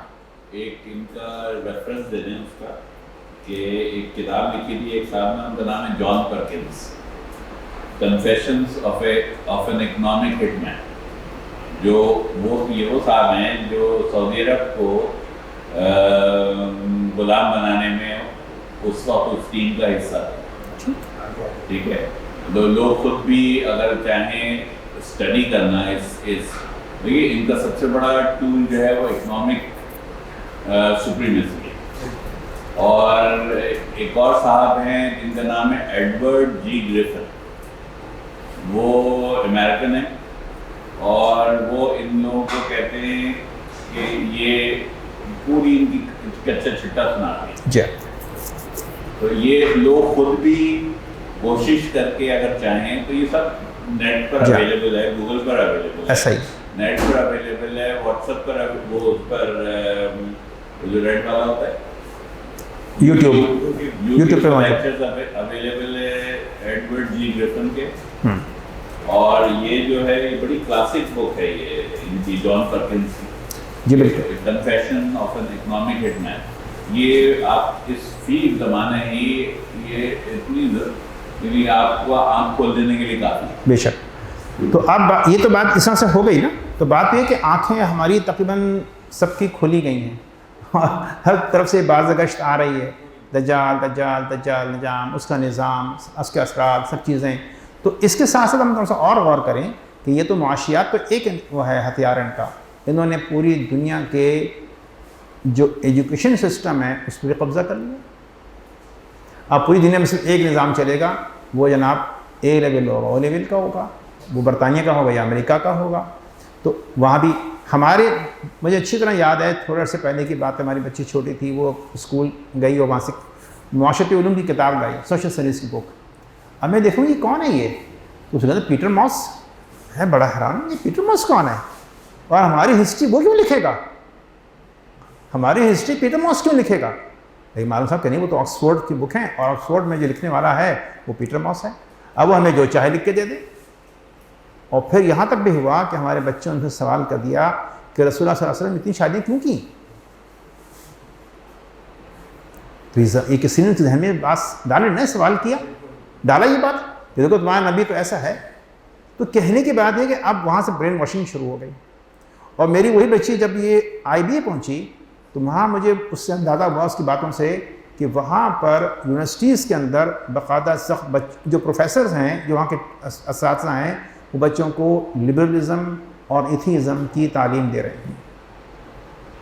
تو یہاں پر بھی قبضہ ہو گیا. اب ہمارے بچوں کے ذہن اسلامک نہیں ہے، میں بتا دوں آپ کو میں. اور بہت غور کرنے کی ضرورت ہے کہ ہمارے بچوں کے ذہن اسلامک نہیں ہیں. ان کے ذہنوں میں ایتھیزم اور لبرلزم کی بیج پڑ چکے ہیں. اب وہ کیسے ان کو کیسا ایسا ماحول ملے کہ وہ بیج پروان چڑھ جائیں اور وہ ہمارے مسلمان نہ رہیں. یہ بات بڑی اہم ہے. اصل بات ہے یہ جس کے لیے ہم یہاں پہ جمع ہوئے ہیں کہ ہم بچوں کے بارے میں غور کریں، ہم انہیں کیسے سمجھائیں، کیسے بتائیں. کیونکہ جو اٹریکشن ہے وہ تو اتنی زبردست ہے کہ کوئی اس کا مقابلہ نہیں ہے. ان کو جناب وہاں پیسے مل رہے ہیں، اگر ان کے مالک میں چلے ہیں تو وہ مالک دجال کی جنتیں ہیں، وہاں ہر چیز مل رہی ہے، وہاں پہ ہر چیز مل رہی ہے. جنسی ربی مل رہی ہے، جنس کے معاملات کے یہاں پر حبس پرستی کے موجود ہیں اور وہ اس کو سب چیزیں پرووائڈ کر رہے ہیں. تو ہمارا بچہ بھی کیسے یہاں پر حالات کیسے پیدا کر دیے کہ اس کو جاب نہیں مل رہی، اس کو پیسے مل رہے ہیں تو گھر کا گزارا نہیں ہو رہا. اب وہ کہاں جائے؟ پورے پورے ملک میں ایک مہم چلی ہوئی ہے، بات کہو بتاؤ کہ یہ 9 لاکھ سے لوگ چلے گئے، 10 لاکھ لوگ چلے گئے، پاکستان سے باہر ہو گئے، پاکستان میں رہنا کیوں ہے؟ یہ تو ایسے کوئی رہنے کی جگہ ہے. ہر آدمی کہہ رہا ہے یہ کوئی رہنے کی جگہ. اب میں اسے کہہ رہا ہوں بھائی تم پیدا یہاں ہوئے ہو، پلے بڑے یہاں پر ہو، تم نے سب کچھ کھا پی کے یہاں سے سب کچھ یہ حاصل کیا ہے، تم کہہ رہے ہو یہ رہنے کی جگہ؟ وہ سننے کو تیار نہیں ہے. 10 مہینے میں تقریباً 7 لاکھ پاکستانی گئے. جی تو یہ سب کیا؟ یہ باقاعدہ اس مہم کا حصہ ہے کہ جس نے پاکستان کو موجودہ حالات میں تباہ کر دیا. ایک تو یہاں سے برین ڈرین کر لو، یہاں کی اکانومی کو ڈاؤن کر دو، ان کو اس اسٹیج تک لے آؤ کہ کل کہیں صاحب ہاں جی آپ ہمارے مائی باپ ہیں، جو آپ کہیں گے ہم آپ کی بات مانیں گے. ہم میں سے کسی کی ہمت یہ نہیں ہوگی کہ ہم کہیں کہ یہ ہم آپ کی بات نہیں مانتے. جو پتہ نہیں عمران خان کے منہ سے کیوں نکل گئی مجھے سمجھ نہیں آ رہی یہ بات، اسی منہ سے کیوں نکلی یہ بات؟ اس کو کیا ضرورت تھی یہ بات کہنے کی؟ اور وہ کون سا بچا ہوا ہے ان سے، یا کون سا ان کے مقابلے میں وہ کوئی 30 مان خان بندے سامنے آیا ہے؟ نو. میرے خیال میں شاید یہ ملک میں کیوس پھیلانے کی ایک کوشش کا حصہ ہے. اور یہ اس قدر تیز لوگ ہیں کہ دنیا کے جس ملک پر یہ دھاوا بول دیتے ہیں اس ملک کے نظام کو ایسی سائنٹیفک طریقوں سے تہس نہس کر دیتے ہیں کہ آپ کو حیران ہے. اور سائنس کا سارا علم ان کے پاس اس قدر مکمل طور پر موجود ہے کہ آپ حیران ہو جائیں گے. مجھے آپ بتائیں کہ پہلے کوئی گودام ہوتے تھے تو کتنے بڑے گودام ہوتے تھے؟ چھوٹے بڑے، اس کو چند افراد قابو کر لیتے تھے. اب گودام کو قابو کرنے کے لیے پوری سائنس موجود ہے، سارے گیجٹس موجود ہیں، اور وہ پوری سپلائی چین کی ایک فیلڈ کراتی ہے. اور اس کے پیچھے ایسے ایسے سافٹ ویئر ہیں، ایسے ایسے دماغ ہیں کہ آپ دیکھیں کہ پوری دنیا کے اندر جو ہے وہ نظام چل رہا ہے. ہمارے دراز کو دیکھ لیں، یہ جو ہے امریکن کمپنی ہے کون سی جو یہ سب چیزیں ہیں، امیزون کو دیکھ لیں، سب چل رہے ہیں اور اتنے بہترین طریقے سے چل رہے ہیں کہ آپ کو اس میں کوئی خرابی نظر نہیں آئے گی. یہ سب سائنٹیفک اپروچ کے ذریعے ہے، سائنٹیفک نظام کو قائم کرنے کے ذریعے ہے. آپ پوری دنیا کے اندر دیکھ لیں ایئر لائنس چل رہی ہیں، مزالے کوئی گڑبڑ ہو جائے. آپ پوری دنیا کے اندر دیکھ لیں ٹرینس چل رہی ہیں، کوئی گڑبڑ ہو جائے. یہ اسی طریقے سے دنیا کا جو اکنامک سسٹم ہے وہ ان کی مرضی کے تحت چل رہا ہے. آپ ATM کو دیکھ لیں، مجال ہے کہیں گڑبڑ ہو جائے. آپ پورے بینکنگ سسٹم کو دیکھ لیں تو اس کے پیچھے سائنس ہے، سافٹ ویئرس ہیں. اور ان سافٹ ویئر کی جو اصل شکل اب سامنے آئی اس کا نام ہے آرٹیفیشل انٹیلیجنس. اس آرٹیفیشل انٹیلیجنس کے ذریعے انہوں نے ایسے میکینیکل انسان بنا دیے ہیں جن کو ہم روبوٹس کہتے ہیں، اور وہ کیا کیا کام کرنے کی صلاحیت رکھتے ہیں ہمیں تصور بھی نہیں ہے، ہمیں تصور میں نہیں ہے. تو آئندہ جنگوں میں کافی ممکن ہے کہ انسانوں کے بجائے روبوٹس جنگ کر رہے ہوں گے، تو آپ کس سے مقابلہ کریں گے؟ پھر دوسری بات یہ کہ اب مین ٹو مین لڑائی کا تصور ختم ہوتا جا رہا ہے. اب تو سب سے بڑا جو مینز ہے وہ ایئر کے ذریعے ہے، یا پھر شپس کے ذریعے میزائل ہیں، وہ بھی ایئر کے ذریعے ہو گیا. تو اس طریقے سے دنیا کو قابو کرنے کی یہ سارے انتظامات موجود ہیں. تو اگر ہم دیکھیں کہ ہماری جو تعلیم ہے وہ بھی انہی کے پاس ہے. جب ان کے پاس ہے تو پھر یاد رکھیں کہ ہمارے بچے ہمارے نہیں ہیں. تیسری بات، ہمارا جو اخلاقی نظام ہے وہ بھی تباہ ہو چکا ہوا ہے. ہم دیکھیں کہ ہمارے اندر بے حیائی اور ریانیت اور دین نے جن باتوں سے روکا ہے ان سب کے خلاف کام ہو رہا ہے. اب ہمارے ہاں جو با پردہ خاتون ہے نا، جو پورے کپڑے پہنے ہوئے، اللہ معاف فرمائے، اس کو بھی دیکھ کے شرم آتی ہے. اور جو بے پردہ ہیں تو بے پردہ ہیں. تو ایک اس طریقے سے بھی یہ دنیا کے اندر صلاحیت کر گئی ہے. اسی طریقے ہم اسپورٹس کو دیکھیں، وہ اسپورٹس میں آپ دیکھیں کہ جو اولمپکس ہیں، اگر میں 19 سینچری کے شروع کی وہ نکالوں ویڈیوز کو ہی، تو میں دیکھتا ہوں کہ اس کے اندر بھی عورتیں ہیں، کیونکہ وہ سر سے پاؤں تک پورے لباس میں ہیں. اس میں اسکارف باندھا ہوا ہے، چوغا پہنا ہوا ہے، اسی کے اندر وہ سب کچھ کر رہی ہے. اور آج کے میں اسپورٹس دیکھوں تو اللہ معاف فرمائے، میں تو گناہ گار ہو ہی گیا دیکھ کر اس عورت کے جسم پہ کپڑا تلاش کرنا، کپڑا ملنا مشکل ہے. کیا ہو گیا یہ؟ آپ دنیا میں حکومت کرنے جا رہے ہو تو اس چیز کی کیا ضرورت ہے؟ آپ دنیا میں کوئی اخلاقی نظام قائم کرو نا، تاکہ لوگ اس سے متاثر ہوں.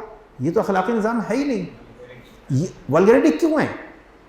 اس لیے کہ وہ آپ کو اللہ کے نظام سے دور لے جانا چاہتے ہیں، آپ کو اللہ کے احکامات سے ہٹانا چاہتے ہیں. وہ صرف لے کے آ گئے. اسی طریقے سے جو ان کا سب سے بڑا ہتھیار ہے وہ پیسہ ہے. آپ پیسہ دیں، پیسہ خرچ کریں اور جو مرضی کرائیں. اب میں ایک کتاب پڑھ رہا تھا، اس میں جناب یہ لکھی ہے بات کہ ان کا یہ خیال ہے کہ ہمارے پاس طاقت ہونی چاہیے اور ہم دنیا کے سب سے طاقتور گروپ ہوں، اور پھر اس طاقت کے ذریعے ہم سب کو اپنے سامنے سے ختم کریں. اس معاملے میں ہم کو کسی اخلاقی تعلیم کی ضرورت نہیں ہے. ہم جس طرح چاہیں دنیا کے لوگوں کو ختم کر دیں، ہمیں اس کا اختیار ہے. اور ہمیں اس کا اختیار ہے کہ یہ سب لوگ جو ہمارے جو ہیں وہ دشمن ہیں، ہمارے نظام کے اندر یہ حصہ بننا چاہتے ہیں، تو صرف ایک صورتیں بنیں گے جو ہم چاہیں گے وہ ہوگا، ادروائز ہم انہیں ختم کر دیں گے. آپ یہ دیکھیے کہ افغانستان میں انہوں نے جس طرح سے بامبنگ کی ہے اور وہاں جو لوگ رہتے تھے ان کو انہوں نے ختم کرنے کی کوشش کی ہے. کسی نے ان سے پوچھا کہ بھائی یہ تو انسان ہے، ان کا یہ تو انسان نہیں ہے. ان کا جواب کیا تھا؟ یہ انسان نہیں ہے، ہمیں ان کو مارنے کا پورا حق ہے. یہ تو بہت ہی مطلب کہ پریمیٹیو اسٹیج میں ہے، یہ انسان کہلانے کا حقدار تھوڑے ہی ہیں، ان کو مارنا ہمارے لیے کوئی مسئلہ نہیں ہے، مارا. اسی طریقے سے اگر ہم دیکھیں افریقہ میں، افریقہ کے لوگوں کے لیے ان کے پاس یہ پروگرام ہے کہ یہ تو پریمیٹیو اسٹیج کے لوگ ہیں، ان کو ختم کرنا ہمارے لیے کوئی بری بات نہیں ہے، تو اسے ختم کرنے جا رہے ہیں. باقاعدہ ابھی ایسے ویڈیوز سامنے ہیں جس میں انہوں نے اقرار کیا صاحب کہ ہاں ہمیں یہاں پر ایسے ویکسین پھیلانی شروع کر دی جس سے کہ لوگ ختم ہو جائیں گے، مر جائیں گے. اسی طریقے سے وہاں پر ان کے برابر میں جو وہ سلوک کر رہے ہیں شام کے ساتھ، فلسطین کے ساتھ، وہاں کے لوگوں کو کس بے دردی سے مار دیتے ہیں. مجھے اچھی طرح یاد ہے کہ یہ اسرائیل کی جب جنگ شروع ہوئی شام کے ساتھ تو یہ پہاڑیوں پہ جا کے بیٹھ جاتے تھے یہودی، اور وہاں سے مطلب کہ بمباری کرتے تھے یا میزائل مارتے، راکٹ پھینکتے تھے. ٹھیک ہے، وہ جا کے آبادی میں گرتے تھے. آبادی میں گرنے کے ساتھ وہاں سے شعلے بلند ہوتے، وہ عمارتیں گرتی تو وہ ہوتے.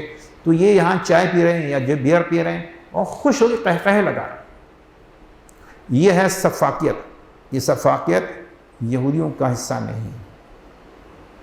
یہ جو صورتحال ہے یہودیوں کا صفت نہیں ہے، یہ صفت ہے تو یاجوج ماجوج کی، جو اتنے سفاک ہیں، اتنے ذہین ہیں، اتنے سب کچھ ہیں اور دنیا کو ایک نئے نظام کی طرف لے جا رہے ہیں.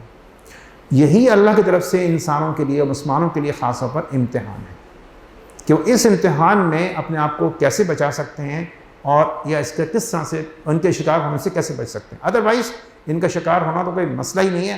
ہم صرف اپنی آنکھیں بند کر لیں اور اپنے معاملات پر غور کرنا چھوڑ دیں. ہم ان کے ساتھ کھڑے ہوئے ہیں. ایک اور بات جناب جو بات سامنے آتی ہے وہ یہ کہ اس صورتحال کے ساتھ ساتھ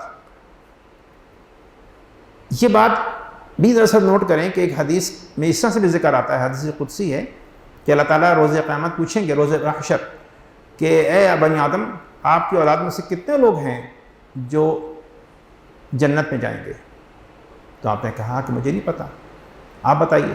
تو اللہ تعالیٰ نے کہا کہ 1000 میں 1، 1000 میں 1۔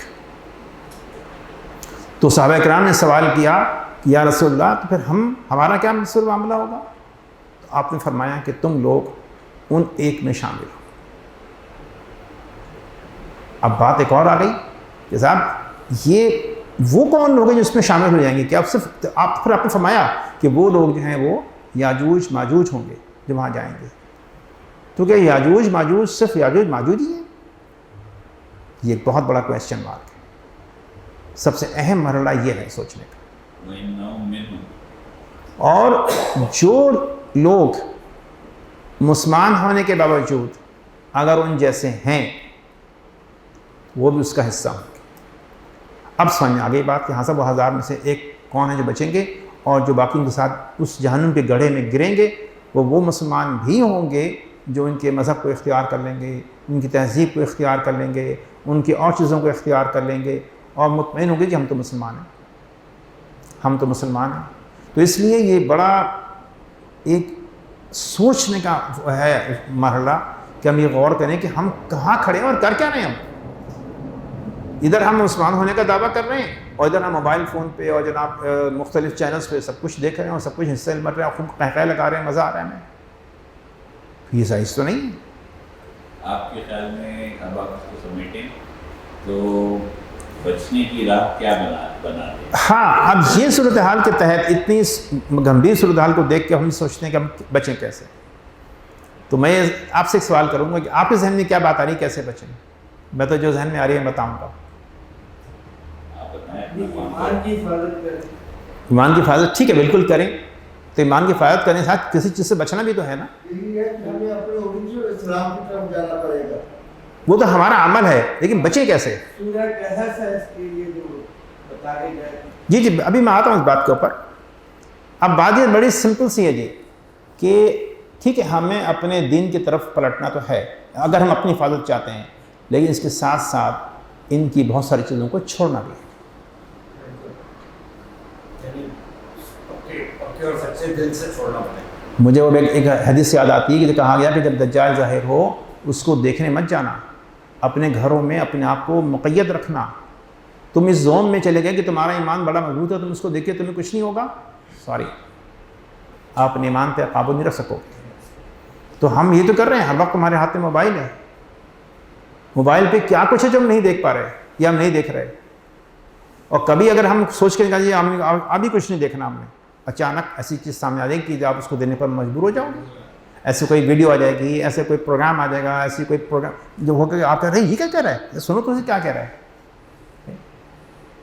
تو یہ بھی دجال کا ایک بہت بڑا ہتھیار ہے جس کے ذریعے وہ دنیا کے لوگوں کو کنٹرول کر رہا ہے۔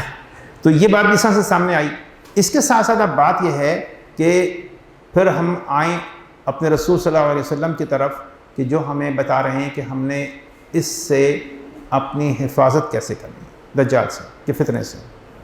تو ایک تو یہ بات بتائی گئی کہ سورہ کہف کی پہلی 10 آیات جو ہیں آپ اس کو کیا اسٹڈی کریں، خاص طور پر اس کو سمجھیں، خالی پڑھیں نہیں، اس کی خالی تلاوت نہ کریں، اس کو سمجھیں۔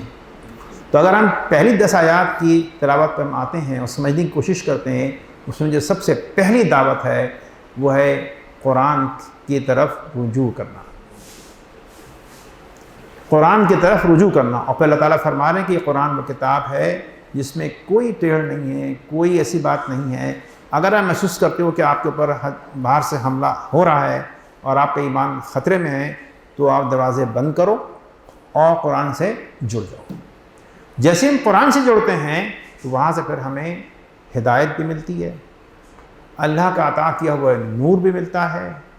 قرآن جو وہ نور ہے اور وہ علم ہے کہ جس کی بنا پر ہم اپنے صحیح اور غلط کا فیصلہ کر سکتے ہیں۔ اسی طریقے سے قرآن وہ علم ہے جہاں سے ہمیں ہدایت ملتی ہے کہ تم نے کیا کرنا ہے۔ اور نبی کریم صلی اللہ علیہ وسلم اس کو بتا رہے ہیں۔ تو اس کے بعد جو اگلی بات سامنے آتی ہے وہ ہے خدا کے بیٹے کا دعویٰ کرنا، اللہ کی اولاد کا دعویٰ کرنا۔ تو ایسے لوگ آئیں گے جو اللہ کی اولاد کا دعویٰ کریں گے، مسیح ہوگا، مسیح دجال ہوگا۔ پھر اس کے بعد وہ اپنے خدا ہونے کا دعویٰ کرے گا، تو یہ وہ صورتحال ہے جس سے بچنے کے لیے پھر آپ کو قرآن کی طرف آنا کہ نہیں یہ جھوٹا ہے، یہ غلط ہے، آپ بچائیں اپنے آپ کو۔ تیسری بات جو اس میں آتی سمجھ میں کہ اصحاب کہف کا جو واقعہ ہے وہ شروع کے 10 آیات سے مل جاتا ہے۔ اصحاب کہف کے لوگ وہ ہیں کہ جو اپنے معاشرے میں جب رہ رہے تھے تو وہاں پر یہ دجال والی صورتحال پیدا ہو گئی تھی۔ دجال ظاہر نہیں لیکن دجال والی صورتحال پیدا ہو گئی تھی۔ ان لوگوں کو اپنا ایمان بچانا مشکل ہو گیا تھا، ان کو یہ خطرہ تھا کہ اگر ہم نے اگر ایمان چھوڑنے سے انکار کیا تو ہمیں قتل کر دیا جائے گا۔ تو جان کا خوف اور ایمان کی حفاظت، یہ بات ذرا غور کیجیے گا، جان کا خوف اور ایمان کی حفاظت، یہ دو ایسے مرحلے آ گئے تھے ان کے لیے جس میں ان کے لیے فیصلہ کرنا بے انتہا مشکل ہو گیا تھا۔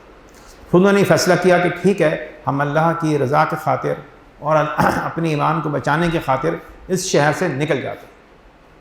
تو جب انہوں نے شہر سے نکلنے کا ارادہ کیا تو ان کا ارادہ یہ تھا کہ ہم جو قریب ترین پہاڑیاں ہیں وہاں جا کر ہم اس میں پناہ لے لیں گے اور ان غاروں میں چھپ کے رہ جائیں گے۔ جب وہاں سے وہ نکلے اور اس غار میں آ کر انہوں نے پناہ لی تو ان کی دعا کیا تھی؟ ربنا آتنا من لدنک رحمۃ وہیئ لنا من امرنا رشدا، اے اللہ ہمیں ہدایت فرما، ہمارے معاملات کو آسان فرما اور ہمیں اپنی پناہ میں لے لے اور ہمیں رشد و ہدایت جو وہ عطا فرما۔ تو یہ وہ دعا ہے کہ جو ہمیں ہر وقت مانگتے رہنا ہے، ربنا آتنا من لدنک رحمۃ وہیئ لنا من امرنا رشدا، اے اللہ ہمیں اپنی رحمت سے، اپنی خاص رحمت سے ہماری مدد فرما اور ہمارے معاملات کو سیدھا کر دے۔ آیت نمبر 28 جو ہے بہت قیمتی ہے۔ جی ہاں، یہ اس کے بعد پوری جو صورت ہے وہ اپنی جگہ پر اہم ہے۔ اب ایک تو یہ بات ہو گئی، اسی طریقے سے یہ بات کہی جاتی ہے کہ آخری 10 آیات بھی بڑی اہم ہیں۔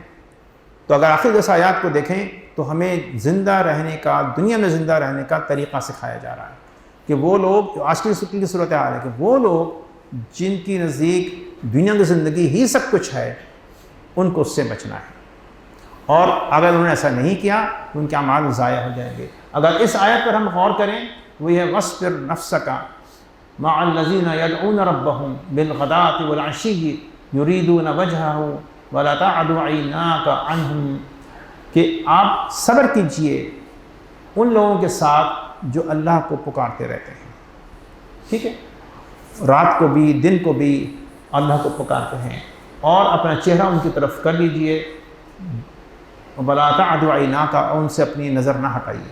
یعنی آپ ایسے لوگوں کی محفل میں جا کر بیٹھیں کہ جو اللہ کے عبادت گزار بندے ہیں، وہ معاشرہ کریٹ کریں جہاں یہ لوگ، معاشرہ کریٹ کرنا تو شاید میرے خیال میں ہم جیسے لوگوں کے لیے بڑا مشکل ہے، لیکن ایسے لوگوں کو تلاش کرنا، گروپ تو بنائیں، جی بالکل، ایسے لوگوں کو تلاش کرنا کہ جو تو بنائیں، جی گروپ بنائیں، ہو رہا ہو، جی بالکل۔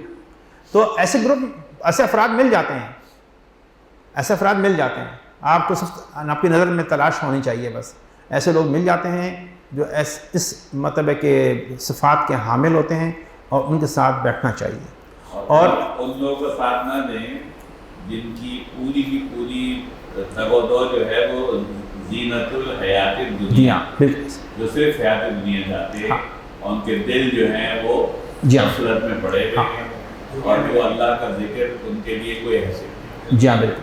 تو یہ اگلی جو حصہ آیت لے کر اور صدر پاکستان تک کہ اس کو یہ کہ کسی طریقے سے مجھے مال مل جائے، کیسے مل جائے یہ مسئلہ نہیں، چاہے جیسے مل جائے، اور اتنا مل جائے میرے پاس رکھنے کی جگہ نہ ہو، میں اس کو دیواروں میں چھپا دوں، میں اس کو صندوقوں میں چھپا دوں، میں اس مال کو تہخانہ میں چھپا دوں، بس اتنا مال مل جائے۔ یہ عجیب صورتحال ہے، یہ وہ بڑھتی جا رہی ہے، اور ہم یہ دیکھ رہے ہیں کہ چاہے وہ کوئی بھی شخص ہو وہ سب اس بات کا شکار ہیں، سیاستدان ہوں، جج ہوں، بیوروکریٹس ہوں، فوجی ہوں، ایون مذہبی لوگ بھی یہ سب کچھ کر رہے ہیں، ملا بنے ہوئے یہ سب کچھ کر رہے ہیں، جو عام حد تک ایک فقیر بھی یہی کر رہا ہے، وہ اتنے پیسے جمع کر لیتا ہے کہ بوریوں میں اپنے گھر کے اندر رکھتا ہے اور اس کے پاس وہ بورے برآمد ہوتے ہیں پیسوں کے، کبھی ایسے کوئی صورتحال ہو جائے تو اسی کو قرآن کہہ رہا ہے نا، تريدوا زینۃ الحیات، جی بالکل، فقیر کے بعد دفعہ انتقال ہو گیا، اس کے بعد بورے کے بورے نکلے. جی. تو اب صورتحال یہ کہ یہ وہ صورتحال ہے جس میں کہ انسان بری طرح دنیا کی زندگی کا طلبگار ہے اور اس کے پیچھے لگا ہوا بری طریقے سے. اس طریقے سے اور دیکھیں بات، تو اس کے ساتھ ساتھ جو دوسری اہم بات ہے وہ یہ کہ ہمیں اپنے آپ کو ہر لمحہ ایک انتہائی فکر کے ساتھ اور انالیٹکس کے ساتھ یہ دیکھنا ہے کہ ہم خدا نہ خواستہ کہیں شرک کا شکار تو نہیں ہو رہے. اگر ہم شرک کا شکار ہو رہے ہیں تو ہماری ساری عبادات، سارا ایمان، سب کچھ بیکار ہے. تو اللہ تعالیٰ نے اس صورتحال کو بھی ہمارے سامنے واضح کر دیا ہے. دوسری بات یہ کہی جاتی ہے کہ آپ سورہ کہف کی تلاوت کریں، اس کو سمجھیں کم از کم ہفتے میں ایک دفعہ اور جمعے کے روز خاص طور پر. تو اللہ تعالیٰ آپ کی اگلے جمعے تک آپ کو اس کے نور سے مزین فرماتے ہیں، منور فرماتے ہیں اور آپ کو صحیح اور غلط کی پہچان ہوتی رہتی ہے. مطلب اس کو سورہ کہف کو لمٹ نہ کریں، پوری سورہ کہف جو ہے وہ آپ کو نہ صرف دجال کے فتنے سے آگاہی دلاتی ہے، جی بلکہ اس کے بچاؤ کے طریقے بھی بتاتی ہے. بالکل صحیح. تو سورہ کہف ایز اے ہول جی وہ انتہائی کروشل ہے. بالکل. اس فی زمانے اس دور کے لیے قرآن کی جو سن کو آنگن آیت ہے وہ سورہ کہف، سورہ کہف جو جس میں ہر چیز آپ کو ملے گی. ہر چیز مل جائے گی. دجال کا تعارف ملے گا. اچھا. اگر کوئی مجھ سے پوچھے گا کہ بھائی دجال کہاں ہے تو وہ اس کا جواب بھی اس کو مل جائے گا وہاں پر. ایسے اور ہر چیز ملے گی. ہر چیز. جس طرح کا بھی ٹرائل ہو رہا ہے اس وقت، جس فتنے میں آپ مبتلا ہیں، وہ سارے اس کی شکلیں آنے پہ ساری شکلیں وہاں موجود. تو یہ بھی ایک بات ہو گئی. اسی طریقے سے عمران نذیر حسین صاحب کا 12 گھنٹے کا لیکچر ہے اس ایک صورت کے اوپر اور اس سے پوری ہسٹری ہے سارے باتوں کی. تو وہ اگر موقع ملے کسی کو تو وہ سننے میں آسانی یہ ہے کہ آپ کو صرف سننا ہوتا ہے. کتاب تو پڑھنی ہوتی ہے، پھر سمجھنا ہوتا ہے، اور کتاب کے اندر جو الفاظ ہیں وہ اگر مشکل ہیں، زیادہ کتابیں انگریزی میں ہوتی ہیں، تو وہ ایک اچھا خاصا کٹھن مرحلہ ہوتا ہے اور لوگ اس سے بھی چھوڑ دیتے ہیں، بیزار ہو جاتے ہیں. لیکن عمران صاحب کو سننا میں بیزاریت نہیں ہوتی. ہاں اس کے لیے ایک کانسٹنٹ ہے. ہاں عمران حسین صاحب، شیخ عمران حسین صاحب، ٹھیک ہے. یہ ان پہ یوٹیوب کے اوپر ان کے لیکچرز موجود ہیں. اس کے علاوہ ایک اور بات، ان میں ایک مشکل ہے، وہ ان کے لیکچر سارے انگلش میں ہیں. تو ایکچولی میں نے جو ہے رجوع اللہ کے نام سے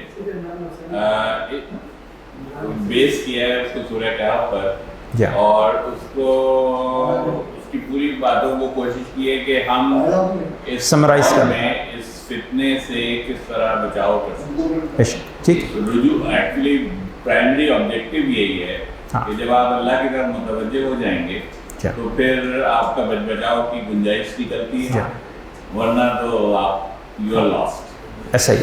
تو اس بچنے کے مرحلے کے 2 مرحلے ہیں. نمبر 1، آپ کو دروازے بند کرنے پڑیں گے.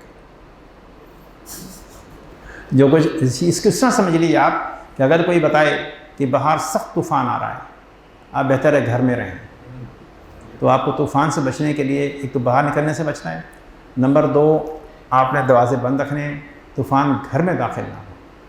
یہ دروازے بند کرنے کا مطلب یہ کہ آپ کو محتاط رہنا ہے کہ ہمارے گھر میں کیا آ رہا ہے، اس سے کیسے بچیں. اور اگر بچنے کی صورتحال مشکل ہے، ہر ایک کی جیب میں موجود ہے نا. جی موبائل کی صورت میں جی یہ ایک بڑا مسئلہ ہے. بچہ کھانا ہی نہیں کھا رہا جب تک وہ آپ بس یہ صورتحال ایسی کہ ہم اپنی نسل کو کیسے بچائیں. یا تو اس کو وہ اتنا پورا علم مہیا کریں کہ وہ اس بات کے لیے تیار رہے کہ صاحب قسم سے کیا صحیح اور کیا غلط ہے، اور غلط سے میں کیسے بچوں اور صحیح کیسے اختیار کروں. تو والدین اس پر اگر کریں گے تو بچے کہاں کریں گے. آپ بالکل ٹھیک کہہ رہے ہیں. تو سر جی بالکل صحیح کہہ رہے ہیں. تو یہی بالکل. تو اب یہی 2 صورتحال ہے جس سے ہم نے آگاہی حاصل کرنی ہے کہ ہم کیسے بچیں اس سے. ایک صاحب تھے کوئی، انہوں نے ایک ویڈیو لیکچر ڈالا، ایک انفارمیشن دی، صاحب یہ جو موبائل ہے اس سے کیسے بچا جائے. تو انہوں نے کہا کہ میں نے اپنے اوپر اس کو اپلائی کیا اور میں نے جناب وہ جو موبائل تھا اس کو ایک طرف رکھ دیا کہ میں اس سے بچوں. کہنے لگے کہ ایک تو میں نے یہ کوشش کی کہ میں رات کو سونے سے پہلے اس کو استعمال نہ کروں. نہیں, سونے سے پہلے استعمال نہ کروں. نہیں, آف کرنا ضروری نہیں ہے. ہاں, سونے سے پہلے استعمال نہ کروں. مطلب انہوں نے کوشش کی اپنی طور پر, ٹھیک ہے, اور انہوں نے کہا کہ میں صبح اٹھتے ہی پہلے اس کو نہ دیکھوں. اسی کے مسلمان کے لیے حکم ہے کہ آپ سونے کے وقت آپ کا آخری عمل آپ کی دعائیں ہونی چاہیے. یہ وہ اذکار ہونے چاہیے جو سونے سے پہلے کے لیے مسنون ہیں. صبح اٹھنے سے بعد پہلی چیز آپ کے لیے وہ دعائیں ہیں, وہ اذکار ہیں جو آپ کو اللہ تعالیٰ سے کرنے ہیں.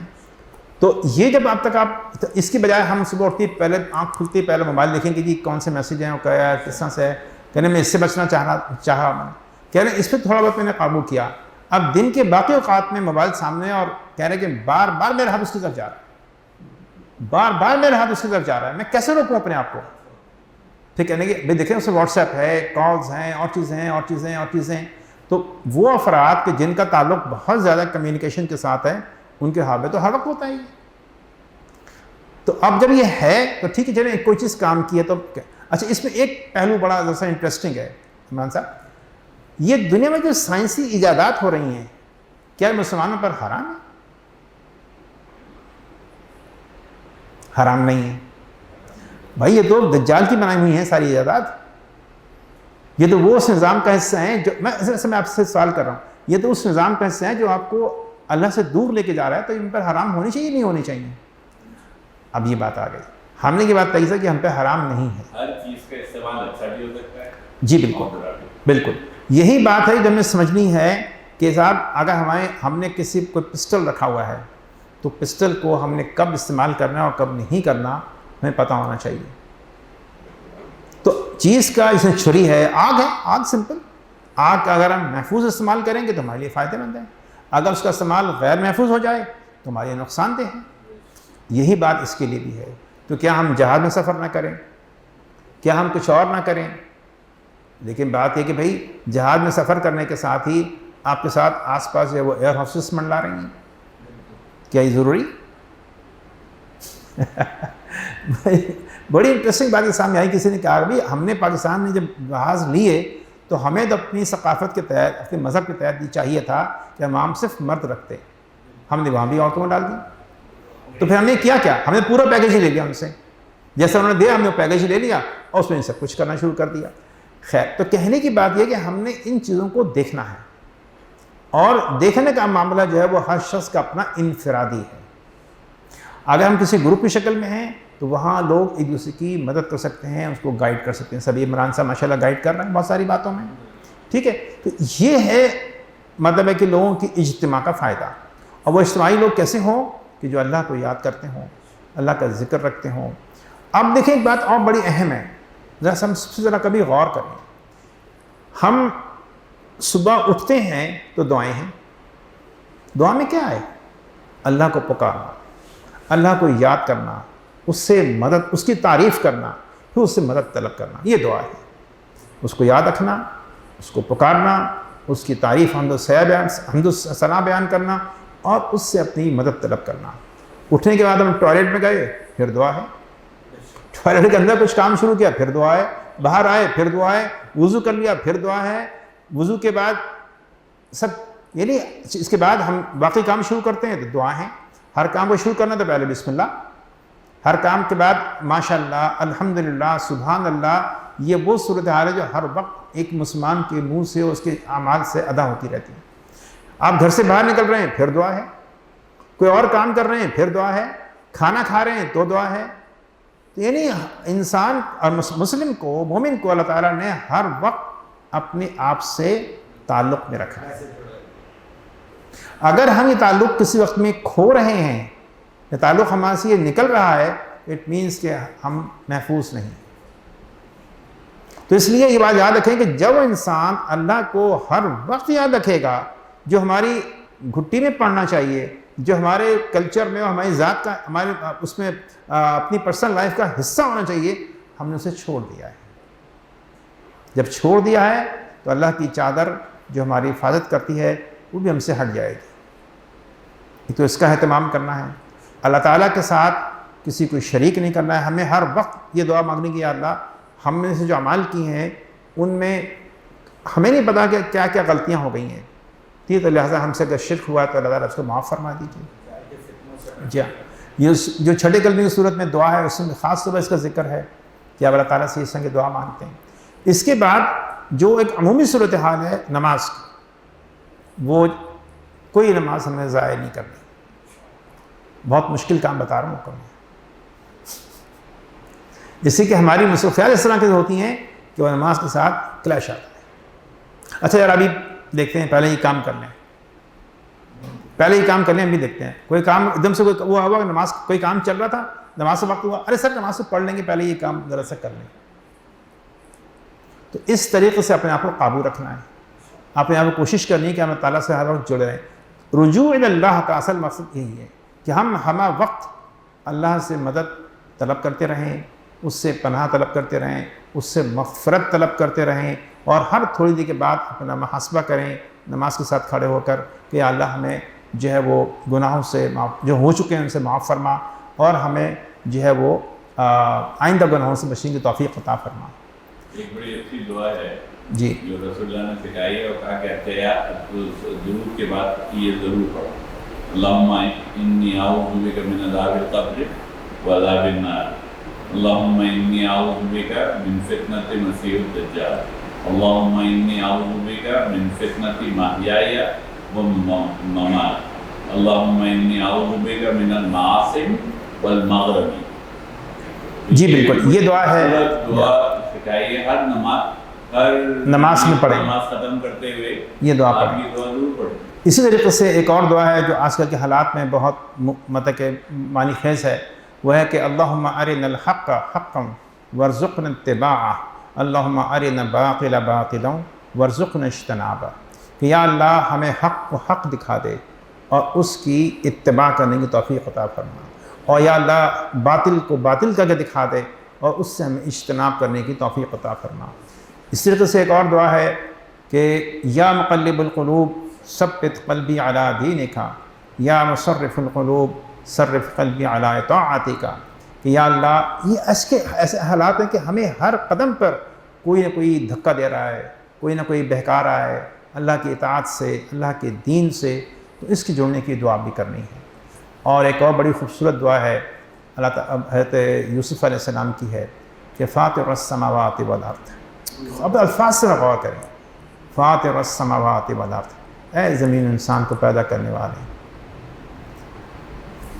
فاطر السماوات والارض انت ولی فی الدنیا والآخرہ، تو ہی میرا ولی ہے، میرا سہارا ہے، میرا مدد کرنے والا ہے اس دنیا کے اندر بھی اور آخرت میں بھی۔ توفنی مسلما، میرا خاتمہ اسلام پر فرمایا، میں مسلمان، والحقنی بالصالحین، اور میرے صالحین کے ساتھ کر دیجیے۔ یہ وہ دعائیں ہیں جب انسان اپنے شعور سے مانگ رہا ہوتا ہے، سمجھ کے مانگ رہا ہوتا ہے، تو پھر اس کے اوپر اللہ تعالیٰ کی رحمت آتی ہے۔ ایسا خالی یہ بات ذہن میں رکھیے گا، ہم کہتے ہیں دعائیں پڑھ لو، دعائیں پڑھ لو، دعائیں پڑھ لو، دعائیں پڑھی نہیں جاتی، دعائیں تو مانگی جاتی ہیں۔ اور جو لوگ دعا کا مفہوم سمجھتے ہیں، دعائیں کی جاتی ہیں، دعائیں کی جاتی ہیں، دعائیں مانگی جاتی ہیں۔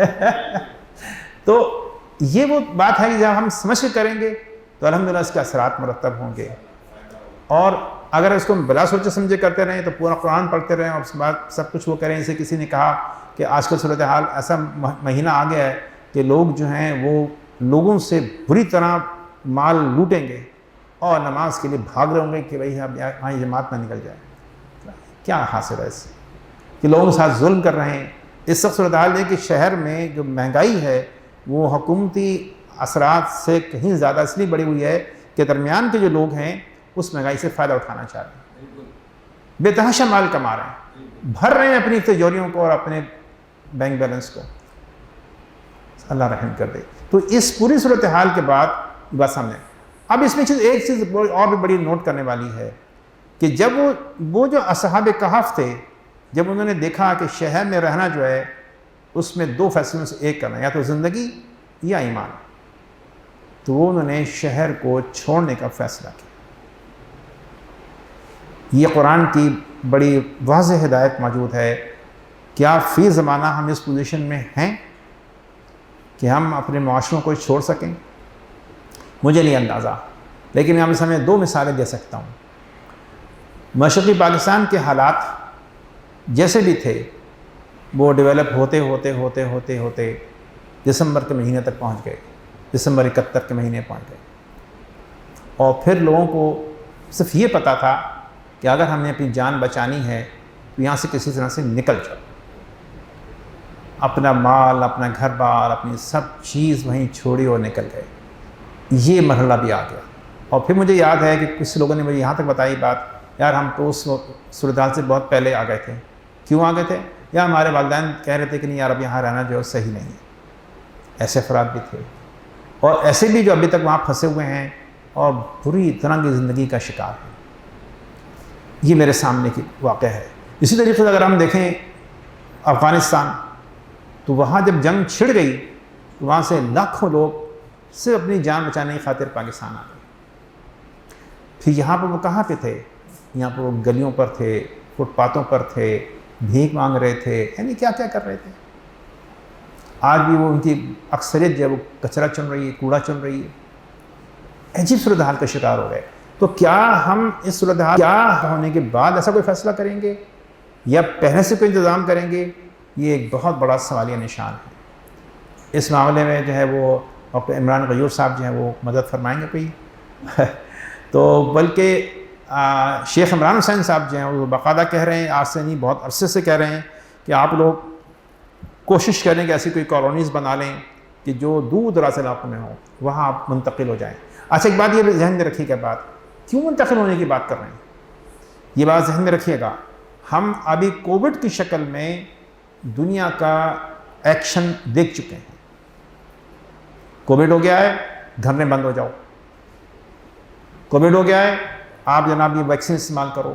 نہیں کرو گے استعمال، تمہارے پہ یہ پابندی، سفر پر پابندی، فلاں چیز پر پابندی، گھر میں پابندی، داخل ہونے پابندی. نہیں مان رہے ہیں، مسجد پابندی، ٹھیک ہے نا، فاصلے کر لو.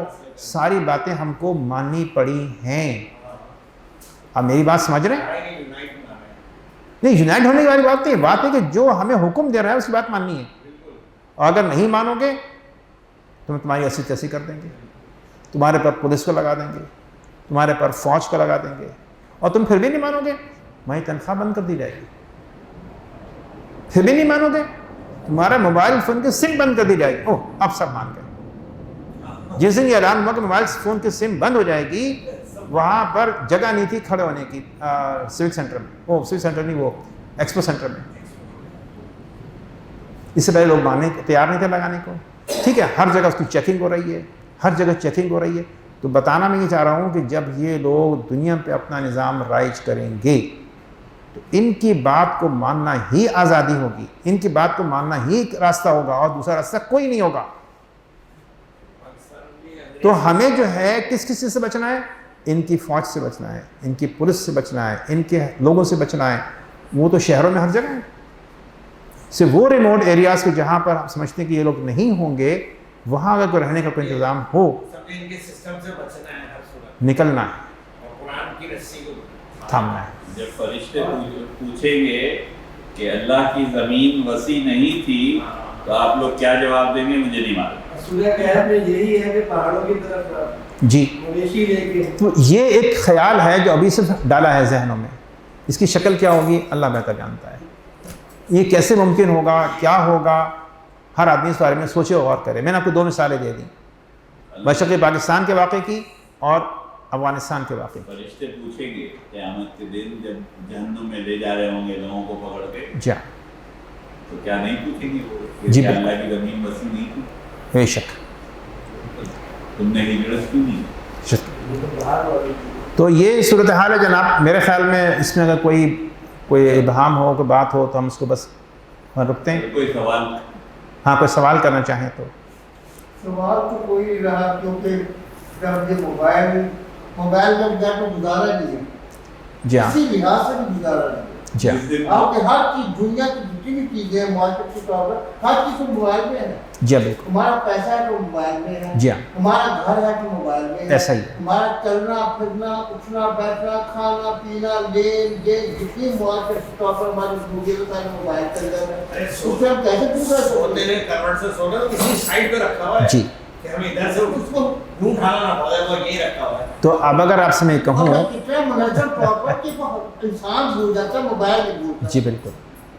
اب آپ ان کی سائنسی یادوں کا وہ دیکھ رہے ہیں آپ اثرات. یہ دنیا کا ایک حیرتناک ترین وہ ہے. اچھا پھر اس میں بات سے بات نکلتی ہے کہ وہ جب اللہ تعالیٰ نے اعلان کیا فرشتوں کے سامنے کہ ہم دنیا میں ایک انسان کی تخلیق کر رہے ہیں، اس کو اپنا خلیفہ بنائیں گے، تو فرشتوں نے کہا کہ اللہ آپ انسان کو بنائیں گے، وہ تو اتنا فساد پھیلائے گا، خون وہ کرے گا. تو اللہ تعالیٰ نے کہا کہ جو ہم جانتے تم نہیں جانتے. اور آج اللہ تعالیٰ دکھا رہا ہے کہ دیکھو انسان کیا کیا کرنے کی صلاحیت رکھتا ہے. لیکن حیرتناک بات یہ ہے کہ یہ صلاحیت جو ہے اللہ تعالیٰ نے دی بھی تو کس کو دی؟ جو اس کا انکاری ہے. عجیب صورتحال ہے یہ عجیب صورتحال ہے. تو بعض اوقات میں اکثر تھوڑا سا پہلے کی بات میں کہتا تھا یار یہ اللہ تعالیٰ نے ساری سائنسی ایجادات ان کفار سے کرانی تھی. تو بہرحال اللہ کا نظام ہے، ہم اس پہ کوئی تبصرہ نہیں کر سکتے، لیکن جو بات ذہن میں آتی وہی ہے. چلیں جی اللہ تعالیٰ برحم فرمائے. اعوذ باللہ من الشیطان الرجیم. اللہم صلی علی محمد وعلی آل محمد کما صلیت علی ابراہیم وعلی آل ابراہیم انک حمید مجید. ربنا آتنا فی الدنیا حسنۃ وفی الآخرۃ حسنۃ وقنا عذاب النار.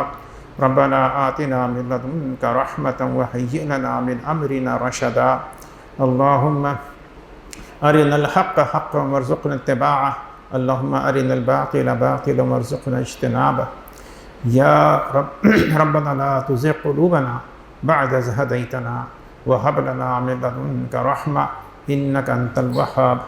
اللهم يا مقلب القلوب ثبت قلوبنا على دينك.